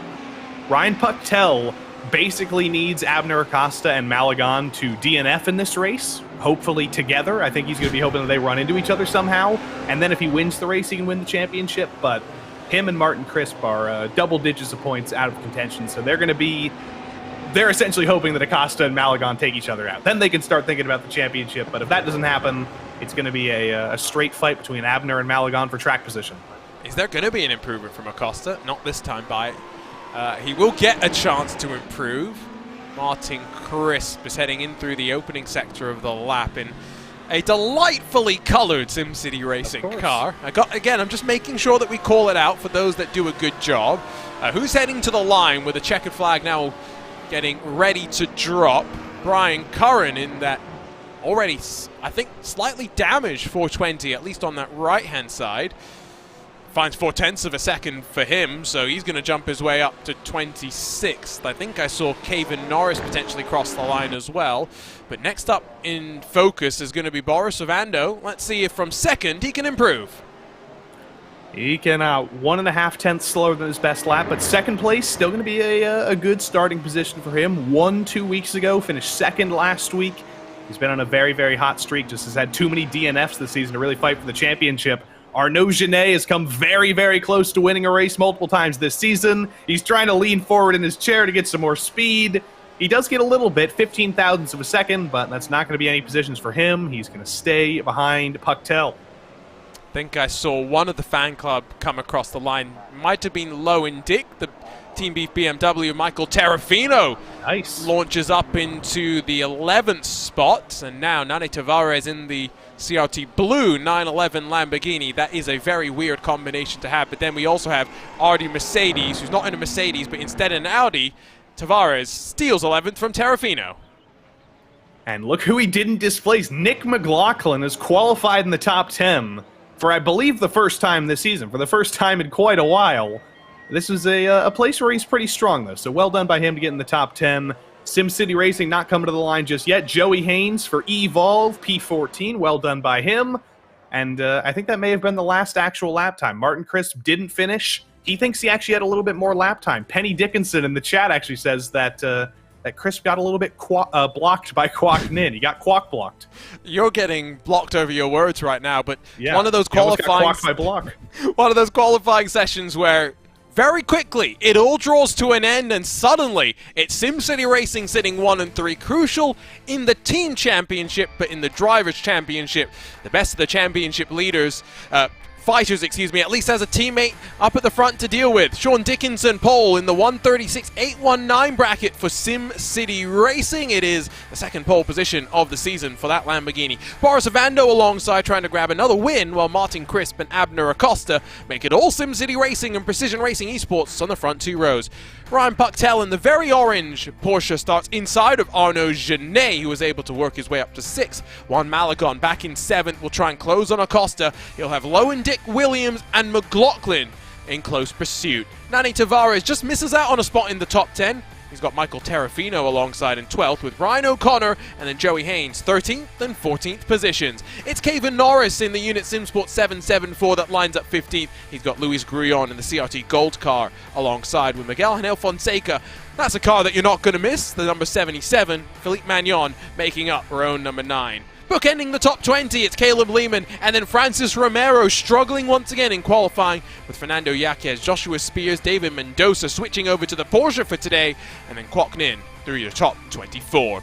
It's Blake ZT, Brian Curran, Marc-Andre Deschardins, Nico Sanidakis, Artie Mercedes, and yes, an Audi, and then Ryan Skalny through your top 30, with then just Brett Thurman and Casey Waters to round out the 32 car grid. They're already rolling and away, so a quick look at your webcams. We've already talked with Ted Lowe and Dick, who might have forgotten to roll on a orderly fashion, or maybe that was Nick McLaughlin. Whoever it was, they've got Caleb Lehman for company, don't forget Kevin Norris, and then Arnaud Genet down bottom. And I'm trying to figure out what the background is for Kwok Nin. I have not a clue. I'm no video gamer, so I don't know what's going on there. I only know iRacing. I don't know anything from any of those other universes. What I do know is Kevin Norris needs to adjust the focus on that camera, though. He's looking like Ryan Chandler's background. He's just trying to go for the natural blur, but at the front of the field with a championship to be determined, it's SimCity Racing that pick up the throttle, and Sean Dickinson launches us into turn number 1 at Hockenheim. Clear and single file for the top 4, but it is going to be Ryan Pucktel that goes door to door with Arnaud Genet as they work their way up into that crucial turn number 2. Who's going to be bravest of them all here as they work their way down the inside? Acosta defends his position behind Lehman, tangled with Yaquez, Haynes, and potentially with Francis Romero as well, who will hope that he got away scot-free. I think I saw Marc-Andre Desjardins around. No, that was Kevin Norris, the blurry boy. He had such a great season going, finally shook the bad luck, and it's all struck him in the last 2 races. Norris seems to be the only driver who's really come off bad there as we check up into the hairpin. No collisions just yet. Everybody managed to space themselves out, but that's a very, very tough spot on lap 1 to get the car turned on cold tires. Ted Lowendick in 8th spot has a good view of Ryan Pucktel, who's dropped now 2 positions. Lowendick gets a bit of a wiggle. Outside line now, opportunity for J.R. Williams. McLaughlin, Lowendick's teammate, bottled up as well. In towards the final sector, they will dice. But meanwhile, front of the field, 1.2 seconds already in advantage for Sean Dickinson over Boris Avando. Exactly what the fan club wanted to see. Lots of SimCity Racing fans in the YouTube chat, friends and family. They want to see Sean Dickinson back to his winning ways to close the season. But this is not going to be a runaway just yet. Boris Ovando trying to keep him company. Gets a good run out of the final corner. Dickinson very, very wide, but Ovando even wider. That's going to be his first incident point. Fortunately, 40-minute race, you're not too worried about how, hopefully, not too worried about how much contact you're getting, and therefore the 4x incident points that you get. The 1x's, like Joey calls out, do you have to kind of ration them just a little bit, need to keep yourself with a couple in reserve come the very end of the race. Let's cycle back then to that opening lap. We were able for a moment to get through turn number 1 successfully. It was on the run down into turn 2 where things started to kick off from up above. It looked like a car off into the grass, and then the chain reaction got set off. It was Caleb Lehman that got onto the grass. So a targeted missile there after he clipped the grass. Bam! Straight into the Lamborghini, straight into Caven Norris. And that is just such a Caven Norris thing to happen. Like 5 cars ahead of the incident. Nothing he could have done wrong there, except the worst possible angle of cars bouncing off of each other, and somehow it takes out him and nobody else. That's just the luck sometimes. Unfortunately, it is. I do believe that Francis Romero got through that without any damage. That's important for him, but crucially is only up in 18th position, and so with Abner Acosta still riding in 4th, Juan Malagon did jump pucktail to get up to 6th. It's still advantage Acosta in the championship picture. We did see in the previous race the fuel window has been brought forward slightly, it feels like, in the last couple of weeks, and so again, once we get to around 22 minutes to go, expect potentially a couple of cars to hope to come on in and find some clean air. Love this shot through turn 1. Turn 1 is an extremely difficult corner at Hockenheim in any car, but especially in a GT3 car, because you're trying to carry as much speed as possible through there, but it's such a tight corner. There's very tight confines, even with the asphalt runoff, because if you hit the curb, you can either get an off-track or a slowdown, or you can spin yourself into the wall. You hit the inside curb, you're jumping off the ground and spinning as well. It is a very, very, very high commitment corner, and you got to get it picture perfect. Can't make one mistake through there. Into the hairpin once again. Third lap of an estimated 24 or 25. No major checkups, no major moves so far, although Tavares slides past McLaughlin. Door open for O'Connor? That doesn't seem like it. Ryan O'Connor, one that usually gives us a webcam with his very pink sofa in the background. Not going to give it to us today as McLaughlin jinks back to the inside. And we've seen a lot of that over the course of the Fixed Series race and now in the early stage of the Sprint Series race. Cars showing their nose. But again, I feel like it's more not just in offense trying to put some pressure on the cars in front, but more trying to sate the cars behind that, yes, I know that you're checked up behind me. I can't get past either. Why cost us all a bunch of time? I mean, I think that is what Nick McLaughlin is thinking, but I think we can dig into exactly what he's thinking. Let's dig into his psyche right now. Nick McLaughlin, you're in a fun little German train here. How's it going? What's the defense strategy? Hope I can keep the car on the track. I'm not used to being this far up the field, so we got some quick guys we're tangling with. Yeah, Marc-Andre Desjardins not able to keep it on the track a little bit further back there, but off track in turn 1 there. Was that an off track, or were you within the limits there?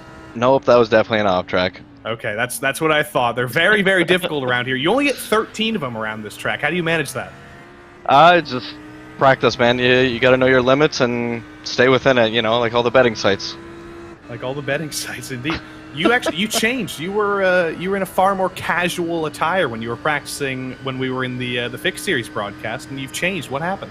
You know, there's some kids on the streams. You gotta be aware. I don't want to go off showing too much guns. You know, it's. I mean, you're going off the track there, letting Ryan O'Connor through, but you know, say you win some, you lose some. It's alright. I'm gonna outdo him on pits and tires and all that goodness. All right, Nick, get back to fighting. Get past by Ryan O'Connor, and we'll see you in a couple minutes, and maybe 34 minutes. Hopefully, you're not out. Hopefully. Thanks, guys. Nick McLaughlin. Fighting for P12, and the most important thing there, Arjuna, was he gave us our Canadian representation with his pronunciation of the word out. Ah, yes, but he wasn't very German about it. Out. Don't want to go out. Don't want to go oots. What was the... You said ya earlier? Ah. You see. Can you say the butt kicker as a German would?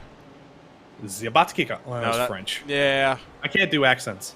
I can do it as a Scottish person. No. The butt kicker. Peter Mackay's going to come and say that we should no longer ever work with you for that abomination of a Scottish accent. Caleb Lehman has a frustrating day to close the season out and is now back on pit lane after an incident out on track. Let's head back and pick up what happened to Marc-Andre Desjardins if we can, because going to be curious to see how he found himself off the track section that so many have been able to do so before. That was Caleb Lehman that found his own gravel excursion, and then all by himself Desjardins sends it for a loop. Yeah, Marc-Andre of the Garden. Just too much speed in there. It's a banked corner, actually, so it's way easier for the weight transfer to go a little bit wrong. Car to loop around, and there he goes. Another incident further back. Is that Caleb Lehman going off at the same place, or is that one of his teammates? I'm pretty sure that's Caleb Lehman in a subsequent issue through that very same corner. So maybe this is the lap after what we saw a lap ago where he ran himself out wide. But Caleb Lehman getting very, very intimate and acquainted with the gravel on the outside of Mobile 1 curve, where we pick up Juan Malagon, who runs in the 6th position, has Abner Acosta just 2 cars in front. Now, with neither driver getting pole position, I believe that the gap remains at 4 points between the two of them heading into this race. That does not mean, Joey, I have any idea on what the situation actually looks like in terms of what Malagon needs to do to grab the championship away from Abner. Well, Malagon's currently 4 points behind Abner Acosta still. So right now, there needs to be a reversal of the order, first and foremost.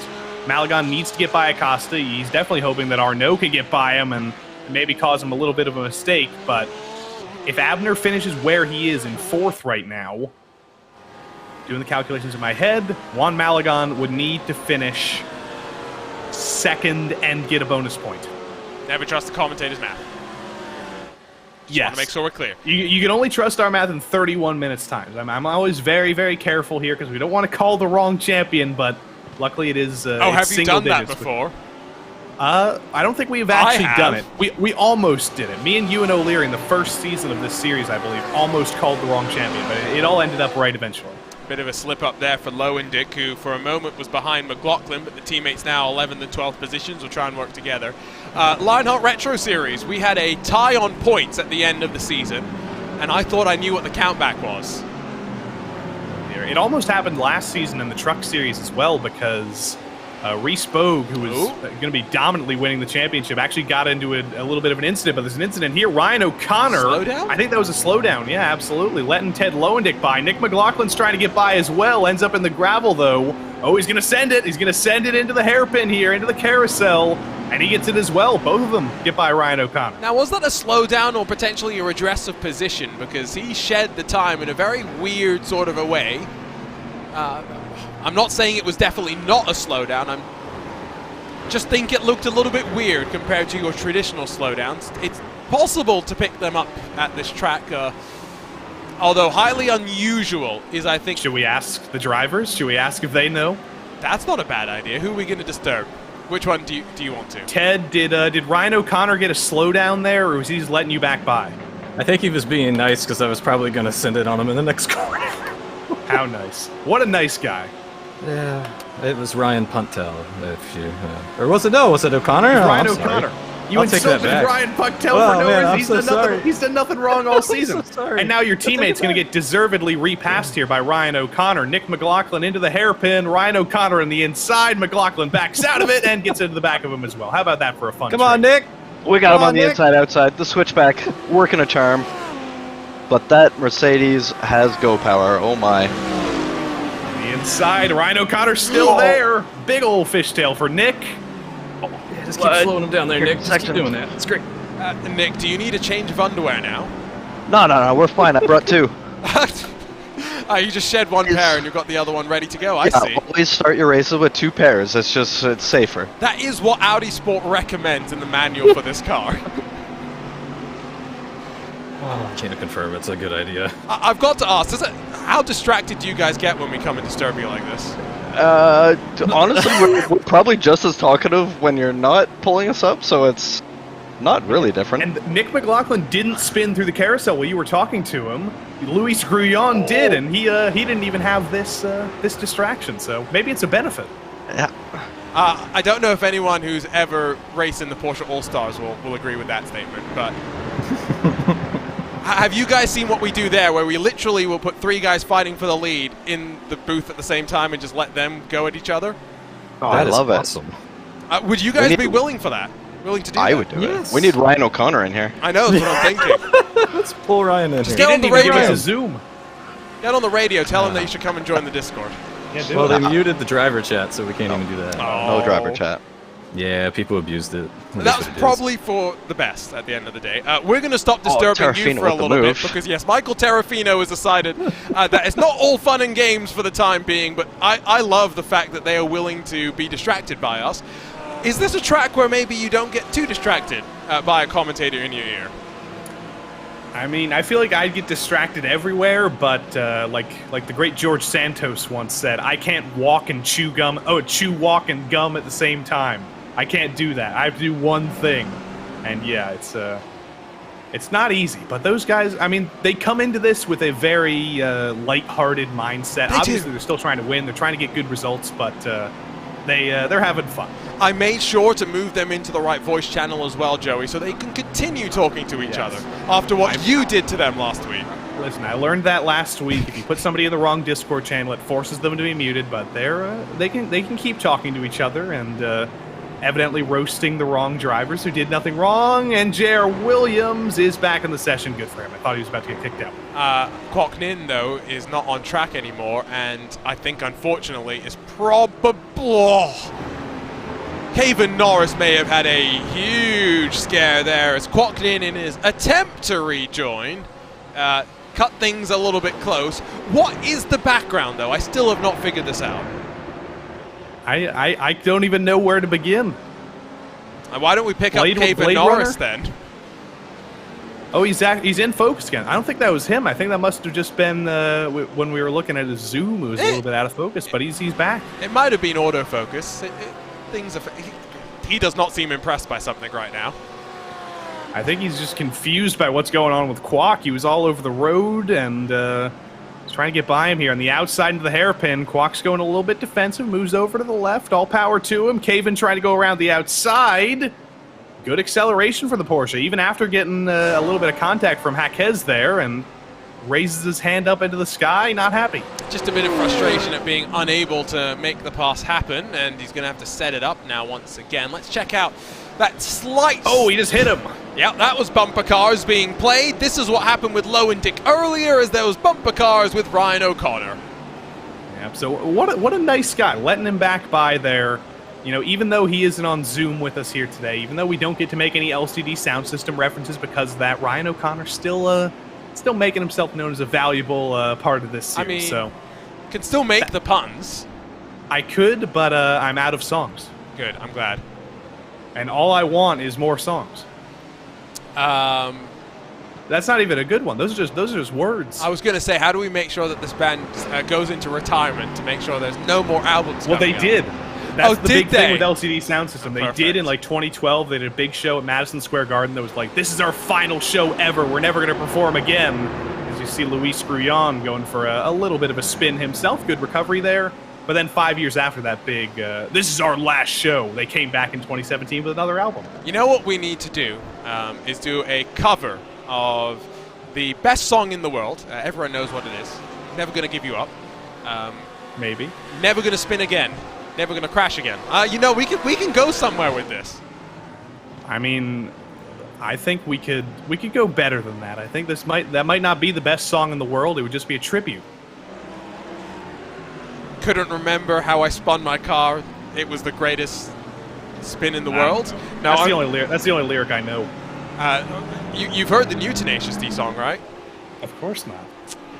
Wow, you are not cultured at all, as Fonseca straddles the sausage curb on the exit of the middle sector.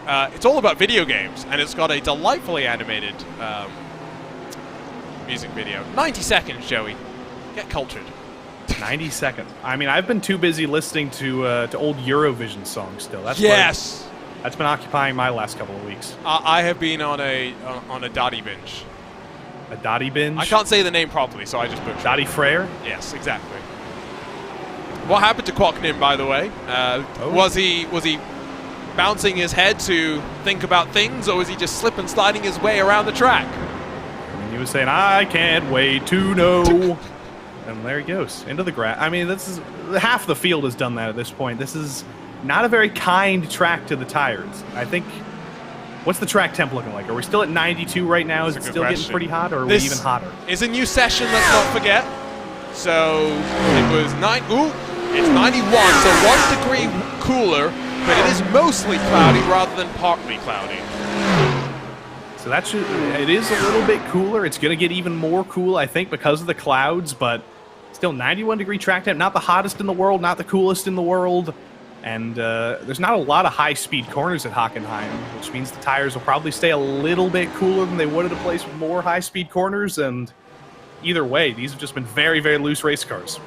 So it's still SimCity 1-3, Precision Racing 2-4. It's 2 seconds between Dickinson and Ovando. Chris holds in third with Acosta fourth, Genet fifth. Already heard from a couple of drivers how they're mainly focused on strategy as an option to work their way on forward, and like I was mentioning earlier, around 22 minutes to go, that's when the pit stop window could open. Only Brian Curran has come down to pit lane and is still out there and running. We've had 4 retirees: Luis Grullon, Hardy Mercedes, Caleb Lehman, and then Fernando Yaquez at 32 is now down to 28, all of whom are still on the leading lap. And I would not be surprised to hear that Martin Crisp is saving a bit of fuel and waiting till the pit cycle to try and leapfrog Boris Ovando. I think old Crispy is definitely doing that. We're going to see the answer to that question coming into the hairpin here. So we've got to wait a couple of moments. We'll ride on board with the favorite car in the chat, or maybe the second favorite car in the chat of Penny Dickinson, underbraking into the hairpin. Oh! No, not saving it all. Goes for the dive on Ovando. He was not expecting that. And Martin Crisp up into second for a moment. Ovando's going to get the switchback, though. They're going to be side by side if Crisp can keep the momentum. He can. That Audi has some straight line speed, but he's going to have the longer radius. He's not going to be able to stick it side by side. He's still going to send it in. This is where outside switches to inside, and Crispy's not saying no. Neither behind was Arnaud Genet as Juan Malagon tried to work his way directly behind his championship contender, Kwoknin and Nico Sanidakis, both in their Vaporworks SimSpeed cars. Oh, no. Don't tell me teammate has hit teammate at the hairpin. They're already down 1 this season after our old buddy Sabarno Majumdar only did the first couple of opening rounds, and maybe they'll have 0 teammates now if they keep getting into each other.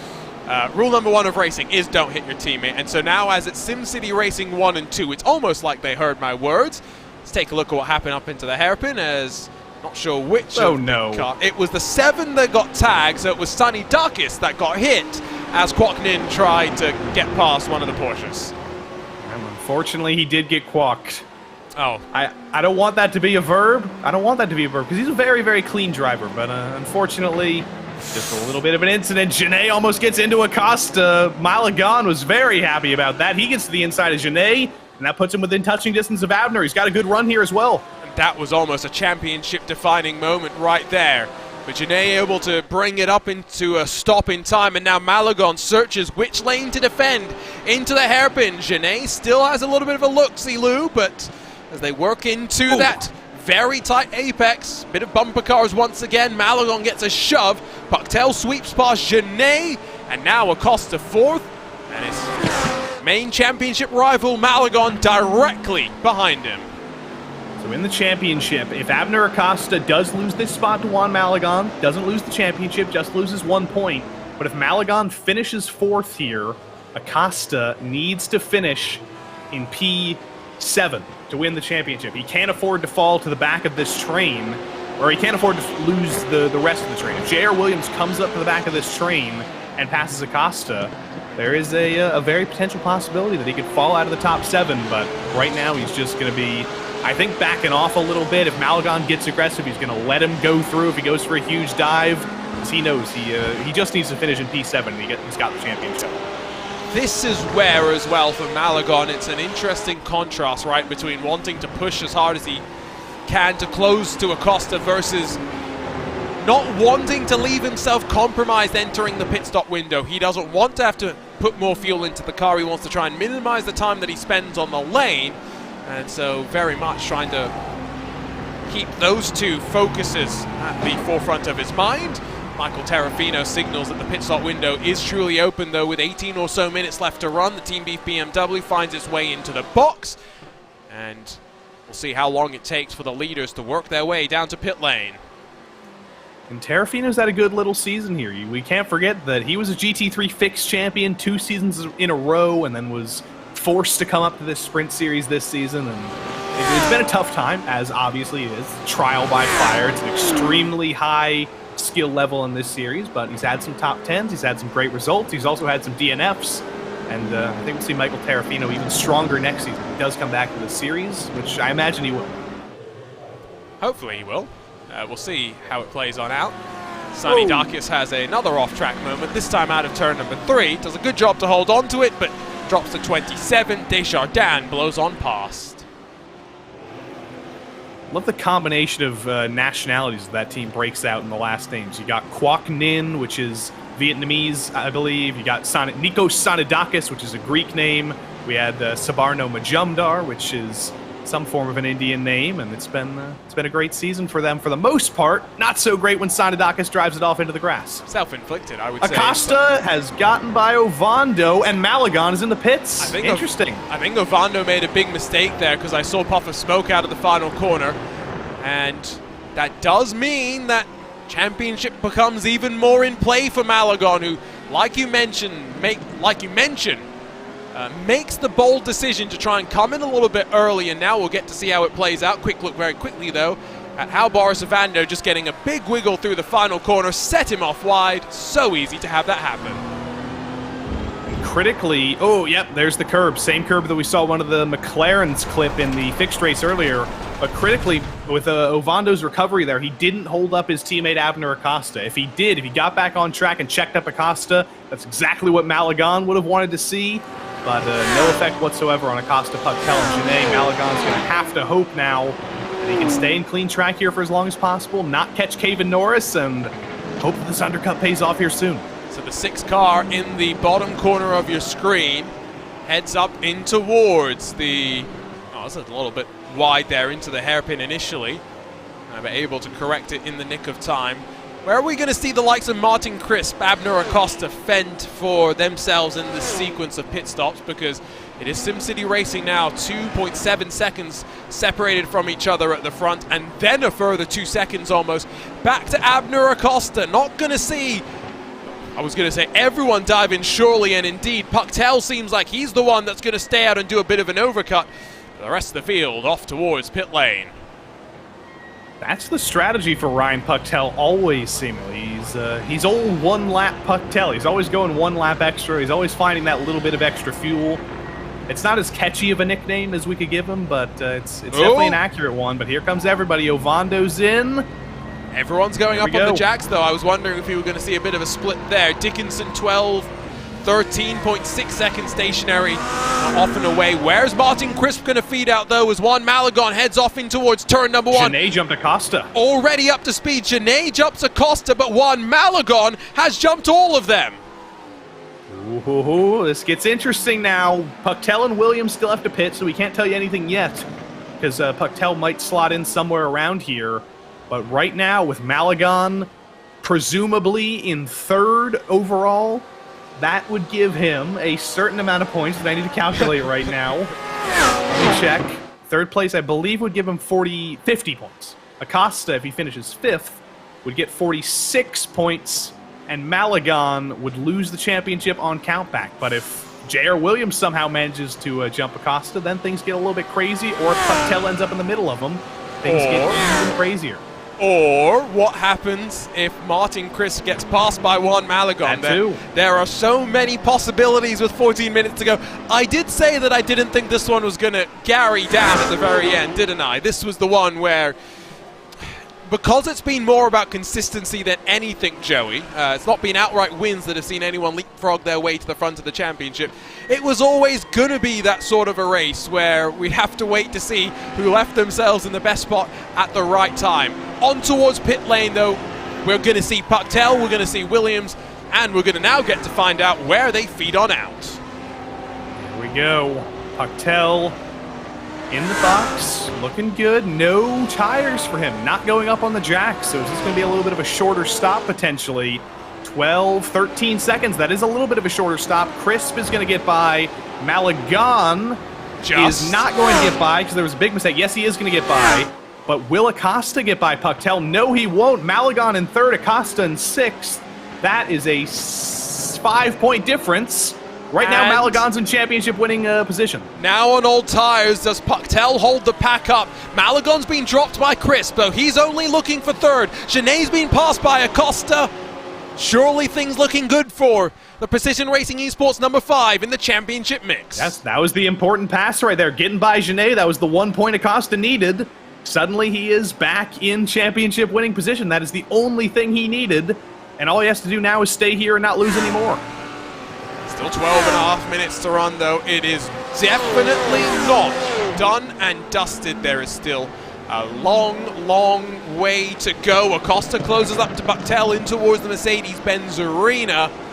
Advantage, yes, the way of Precision Racing Esports in the Drivers' Championship. Now, it's going to be a different story in the Team Championship as to whether 1 and 2 for SimCity Racing is going to be good enough for them to be able to close the margin up to Precision Racing Esports. It won't. If they're going to get theoretically the amount of points, but they would need right now. Well, actually, no, it's impossible. It's clinched now because Acosta and Ovando have finished more than 50% of the laps in this race, or even more than 75% of the laps in this race now. So even if they do DNF, they're still going to score points. So even with a 1-2, unfortunately, our old friends at SimCity can't win the championship, but a 1-2 finish to end the season, that'll still be great stuff. Hey, I tried. I tried to give them some optimism. I mean, yeah, like the 1975 said, if you want to find love, then you know where SimCity is. You stole it from everyone. I just want to make sure that was clear, by the way. I did. I'm like reverse Santa. It was not me. It was the one, the only Joey Tebbett. Direct all your complaints to his social media, not mine, please. Well, you started taking Gary down. It's your new thing now, so you're gonna have to take credit for that. You said Gary'd out like a minute ago. You're getting Gary'd away. Moving on. 10.5 minutes to go. Schedule-wise, as Acosta closes up to Pucktel, I'm curious what highlights you think that we're going to see for these drivers. Again, you mentioned the likes of Le Mans and a handful of others, but as Acosta continues to go on the offense, now the long way around on Pucktel's older tires, and no dice for the time being. Where do you think we're going to see the most chaotic race next season? You've always got to circle Le Mans because it's a crazy place, long straights, but that's honestly probably going to be more like the Nordschleife race we had this season with drivers who are definitely going to get a lot of practice in there, preparing for the 24. Acosta almost gets into the back of Pucktel there. I don't think he knows the championship point scenario right now because he is safe in 5th right now, but if he gets into Pucktel and gets himself into an incident, suddenly it is all over for him. A lot of the time, drivers will elect not to get an informed sense of what the championship picture is. I've got mixed opinions on that. I'm of the opinion that it's always better to have a good understanding on what you need to do to win the championship. However, different drivers have different opinions. Less than 10 minutes to run means probably 6 laps or so, maybe 7, depending on the pace that we see out of Sean Dickinson, who did a 1:37.917 last time by. The only driver in the 37s, which is always a good omen. It's also a good omen when you lead the race. We don't talk much about you. We don't see your car much. So let's make sure we see him at least a little bit. And that's great because Sean Dickinson has not had a typical Sean Dickinson season. Remember last season, he was fighting for the championship. Very, very quick. Won a lot of races. Dominantly won a lot of races, I should say. but this season he's had a lot of bad luck, a lot of incidents. Acosta and Pucktel are fighting side by side, and I think Acosta's gotten by him, but he's off the road. Here comes Boris Ovando. His teammates got to know the championship scenario there. Can't pass Abner. Ovando's not going to go for the move, surely. He's been able to put himself between Genet and Acosta in the last lap or so, and he's going to hold rear gunner status now surely until the end of the race, with Malagon secure for the time being in third. But does Ovando know the point standings as well as my question, or is he going to be thinking, you know what, I'm a racing driver, I want to go for the move, it's the last race of the season, but he must know. They must know. Somebody must have told them. Even if he does not know, I would be under the assumption that Ovando would recognize, okay, Abner's in a championship fight where he might need every point possible. I am not.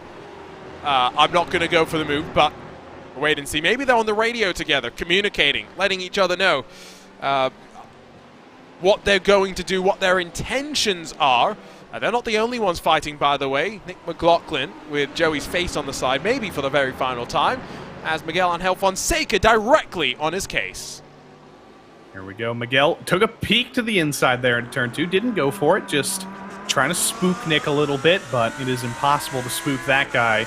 I say let's talk to him one more time this season. Let's make it really quick. Nick McLaughlin, Miguel Angel Fonseca behind you. I'm going to let you commentate the move here if Miguel can get by you. Oh, I'm going to take a defensive line. Miguel's going far inside. He wants this. All right, we're going to see if we can switch back him here. See if he can't hold his apex. Oh, hammered in. Oh, okay. I have wheel spin on the exit. He got it. All right, we'll see if we can get... Blah, blah, blah, blah. Yeah, that's unfortunate when your first sentence into your commentary career ends in blah, blah, blah, blah, blah, but it happens sometimes. Late on the brakes here on Miguel. Not going to happen, though. Joey Haynes on the scene as well. That's one final check-in with Nick McLaughlin. So thank you for talking to us this season, Nick. We'll bother you more next season. Oh, it's been a pleasure, guys. Thanks for having me up here. Nicholas McLaughlin, Arjuna. What a guy. He's got Joey Haynes now trying to lob it up the inside and in through Mobile 1. Nick's got just enough to be able to hold on, but the Evolve SimSport car tries to get back down low. Nick saw it coming, covered the line off. Fun fight where Francis Romero has latched onto the back of them, and his championship going to end outside the top 10, it would seem. Quick cycle through the field because we haven't had the chance to do much of it today with our webcams. Here's Caven Norris riding in the Porsche. He's back in focus now as well. He is, and he certainly looks focused. I mean, he's definitely sad after the race he's had. Got taken out on lap 1, but he's up to P19 actually. He's kept it in the race, and he's still there. He's not Graven Norris this week. Now, maybe anyone in our YouTube chat can let us know what this background is for Kwok Nin, because down in 23rd place, we're not going to get the chance to ask him before we're done for the season. Yeah, Vincent Trepannier's in our chat, former series champion. Does he know? Tracy Waring keeps saying Joey Haynes, who's an Evolve SimSport driver. I don't think that's Joey Haynes behind Kwok Nin. No, I don't. Joey Haynes, Nick McLaughlin continuing to battle for 13th, 14th positions, but further up towards the front, the train that now is third on back because Martin Crisp has very much dropped Juan Malagon. Arnaud Genet runs in 7th spot, trying to close on Boris Ovando. And now it's a test of your memory, Arjuna, because I don't remember. He told us what it is. A wheel rim. Yes, he told us about it last week, but I don't remember what it is.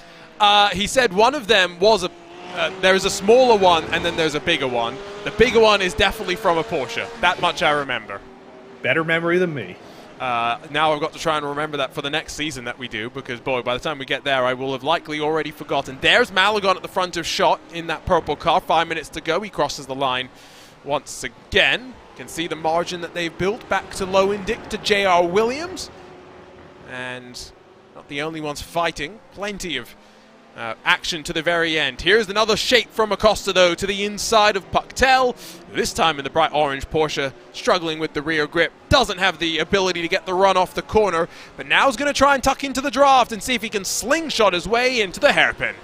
This just scares me because Acosta doesn't need to be doing this. He's in championship winning position right now, and he's given it all for 4th here, but that's actually a solid move. Got ahead of Pucktel, and he's going to open the door for Boris Ovando to get to the inside of Pucktel, and that is even better for Abner Acosta's championship. Ovando and Pucktel side by side, running each other off the road almost as well, and that's just going to build up the gap for Acosta here. He's going to be even more comfortable now. Unless Ovando's too late in the brakes here, he's not. Comfortable stuff for Abner. He's got a buffer, a big buffer now. Assertive from Ovando as well to ensure that Pucktel didn't have another look up in towards turn number 7. And towards that final sector they'll go with 4 minutes, less than 4 minutes to run in the season. For SimCity Racing though, they're going to sign off with a 1 and 2. Will come up just short in the team championship, but for Sean Dickinson, for Martin Crisp, going to be interesting to see what cars they settle on for 2023 Season 3, which will kick off in just a couple of weeks' time. And I believe since Dickinson crosses the line with 3:27 to go, 3 laps are left to run. I believe so, and I do have the calendar up here for next season because the PRL normally runs week 2 through week 11 in the iRacing Official Series calendar, so... Oh, sorry. We'll get back to that. I'm not sure why Gené's just come down pit. He looks quite frustrated as well. 13x incident points. That's going to be a drive-through for him. He's abused the incident points. The lead driver steward of the PRL comes afoul of the rules. Naughty, naughty. Indeed. Yeah, you only get 13 incident points before you're forced to take a drive-through in this series. 17 incident points and you're disqualified. So Arnaud has to be careful for the next 2 minutes and 47 seconds not to get 4 more. So he can't crash like, unfortunately, Joey Tebbin's face has just done. Oh, no, Nick McLaughlin signs off for the Joey Tebbin fan club for the season, unfortunately, with a bit of a spin. It's only fitting. It's only fitting that that could happen here. Out of the penultimate corner, out of the final corner, rather, Nick hits that evil little rut in the curb, and then there it goes, loop-de-loop. If it's any solace, he's not the first or probably the last driver to make that mistake in that race today, but poor old Nick. That was the best race he's had this season, at a track he loves. Does he love it? I mean, I believe he won a championship here, or at least he's won many, many races here, so it's definitely up there in his heart. Interesting. Interesting indeed. I'm sure he loves the Canadian tracks more, but... Yeah, I was going to say, I'm sure that is the case. Joey, next season, I'm going to ask you again, which of the PRL series can people look forward to potentially crashing into you in if they decide to sign up? I still haven't decided yet. It still hasn't been long enough, but I do know that in the GT3 Fixed and Sprint Series, I believe they're going to follow the same calendar. Remember these 10 words, names: Fuji, Daytona, Aragon, VIR, Spa, Zolder, Road Atlanta, Barcelona, Historic, Le Mans, Phillip Island. Oh, so we don't have to run the horrible chicane at Barcelona. Good, because it should be removed from history. I'm just trying to incentivize people, Joey, to come and race with you.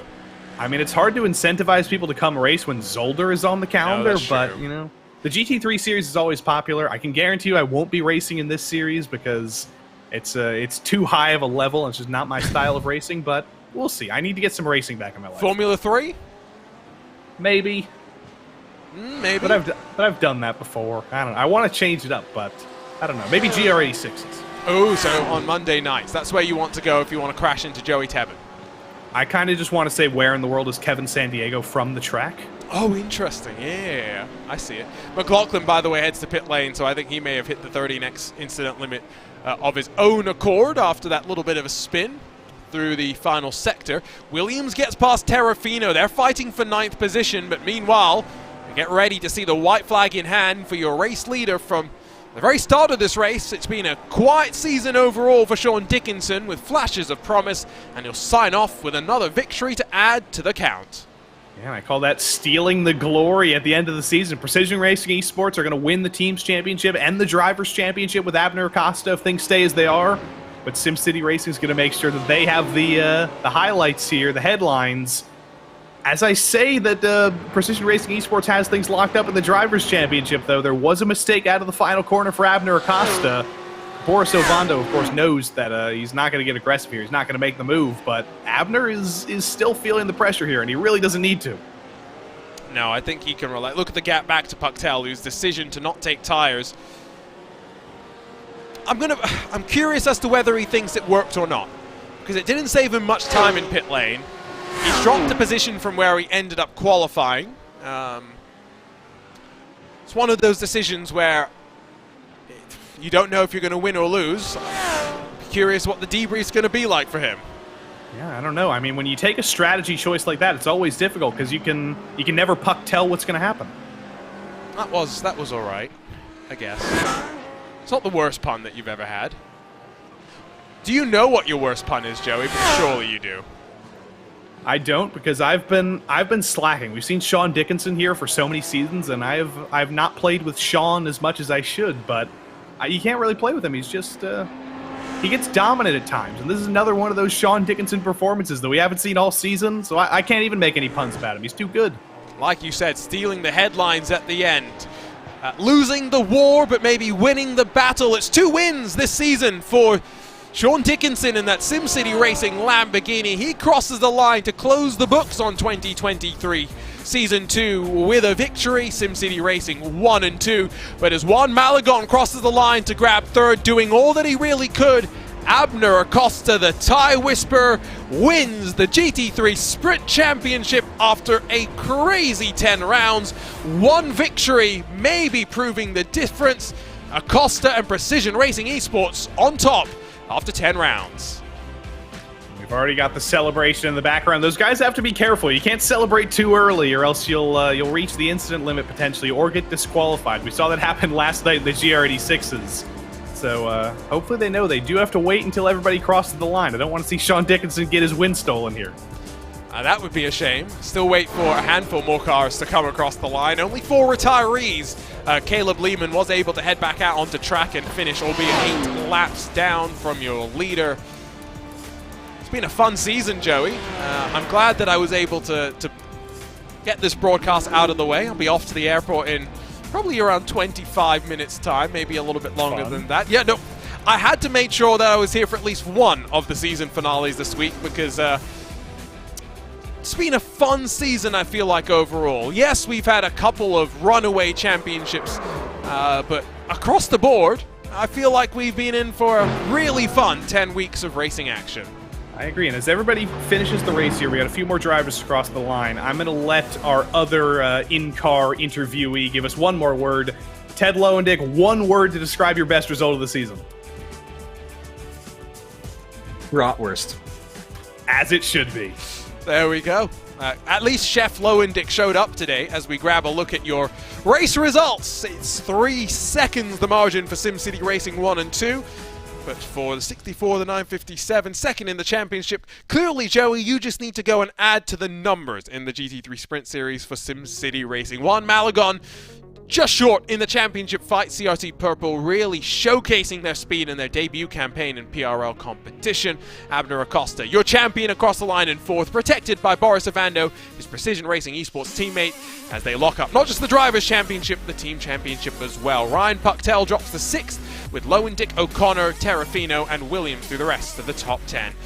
Arnaud Genet, Miguel Angel Fonseca, Joey Haynes, Francis Romero, Joshua Spears, Blake Ziti, Philip Mannion, Kevin Norris, Brian Curran, and then Ryan Scully making up the rest of the top 20, with then just 7 more cars left on the lead lap. Brett Thurman, Kwok Nin, Marc-Andre Deschardin, Nico Sanidakis, Nick McLaughlin, Casey Waters, and David Mendoza. Caleb Lehman was able to head back out there and finish, albeit 8 laps down, just in front of Tavares and just in front of Grullon. Mercedes and Yaquez, the final 2 retirees after this final round of the season. And so as we get ready to put the bow on 2023 Season 2 GT3 action, we'll make our way down to Victory Lane, where Joey's getting ready to catch up with Sean Dickinson. Indeed I am, our race winner. It's been far longer than we'd expect, Sean Dickinson, but you finally got the win out of the way here. How's this for a way to end the season for SimCity Racing? It's pretty awesome. We've been hoping to get a 1-2 for the longest time. You got to bring him up here. Come on. All right, I'll bring Martin Crisp up for a quick question here. Martin and Sean, the 2 SimCity Racing teammates, are both of you guys going to be back for next season to fight for another team's championship potentially, or beat Precision Racing Esports next season? I'm actually going to take a break. Yeah, Martin should be back, but I'm taking a break. All right, that's a shame for Sean Dickinson, but Martin, we'll see you back next season, and maybe it'll be a first Martin Crisp championship. We'll see you next season. All right, man. Thanks very much for all you guys do. Appreciate it. Always a pleasure. Martin Crisp and Sean Dickinson, 2 of our fan favorite drivers in the chat. We can say that much. But we do have our champion here, Abner Acosta. I did have to tell him he won the championship. Abner, did you know that you were the championship was on the line in that battle there with the whole gang? Oh yeah, I definitely knew it was on the line, especially racing Ryan at the end there. I'm like, come on, man, just Mulligan is right there in front, and I almost killed myself though like 3 times and burned my stuff up. But man, as soon as I got Ryan, like he just dropped back like 2 seconds. So I mean, I get it. He's racing for spots, but man, that could have went really bad. So yeah, I think I was pretty sure I won unless one got like fastest lap or something. Yeah, that was definitely a tough race. Tire management was pretty huge. Very stressful till the end. You're a man of many talents, Mr. Tire Wizard. Will you be back in this series next season? What's the slate looking like? I think so. I mean, this season and a little bit of last season, I've kind of just been sitting and driving for the oval side, and I've been practicing more for the road side, so kind of like get back into shape. But yeah, 3 series, it's hard to practice for all of them, so it's kind of like a give and take every week in regards to what I'm gonna do. But yeah, I'm definitely signing up. Obviously, I did get lucky. There was a lot of fast drivers here that either, like for example, Boris got wrecked out of 4 races. Some people skipped some races, probably had like a busy schedule, so this definitely fell into my hands, but I'll take it. Well, Abner, congrats on yet another championship, and we will see you in whatever form next season. Abner Acosta, the Tire Wizard, as we call him, Arjuna, your champion in this series. That's his 3rd PRL GT3 championship, and that ties him for the most GT3 championships all time with Vincent Trepanier and a little guy named Nick McLaughlin. Nice, and so it's going to be interesting what we're in for next season. Let's not forget 10 fascinating weeks of action. We'll get a couple of weeks off and then we'll return again, matching the iRacing schedule for the most part. PrecisionRacingLeague.com, the place where everyone can sign up. As quickly as you can, Joey, I want you to blast through the 10 tracks that we've got on, at least on deck provisionally, for next season's action. Well, I already scrolled down, so I don't have the calendar up anymore, but I'm going to scroll up while I'm saying these words. Where did it go? I know the first one was Fuji. There we go. I know the There's second one. Okay, Fuji, Daytona, Fuji, Daytona, Aragon, VIR, Spa, Zolder, Road America, Road Atlanta, rather, Barcelona, Le Mans, Phillip Island. There we go. Which one are you looking forward to the most? There. I mean, Aragon is a new track. That's always something to look forward to. Not looking forward to Zolder. Very much looking forward to Phillip Island. There is always hope, and you will suffer me, hopefully, for another season, Joe. Maybe that's what you're going to be saying about me next season. That's the hope. I'm going to be bringing the puns, at least that's what I promise now. I've never not delivered on RaceSpotTV. Never for sure. What a fun season it's been. It's delivered in so many ways. Championships coming down to the wire. GT3 doubleheaders on Tuesday night. Always exciting on RaceSpotTV. Don't forget, championship finales continue this week, and while we will be off for a couple of weeks, PrecisionRacingLeague.com, go ahead and sign up if you're interested to join the party PRL community that it is. On behalf of the team at RaceSpotTV, for Joey Tebbin alongside myself, Arjuna Kankipati, for the majority of this 2023 Season 2 campaign, thank you so much for your company. We'll see you next season to do it once again, to see who comes out on top in more Precision Racing League GT3 action.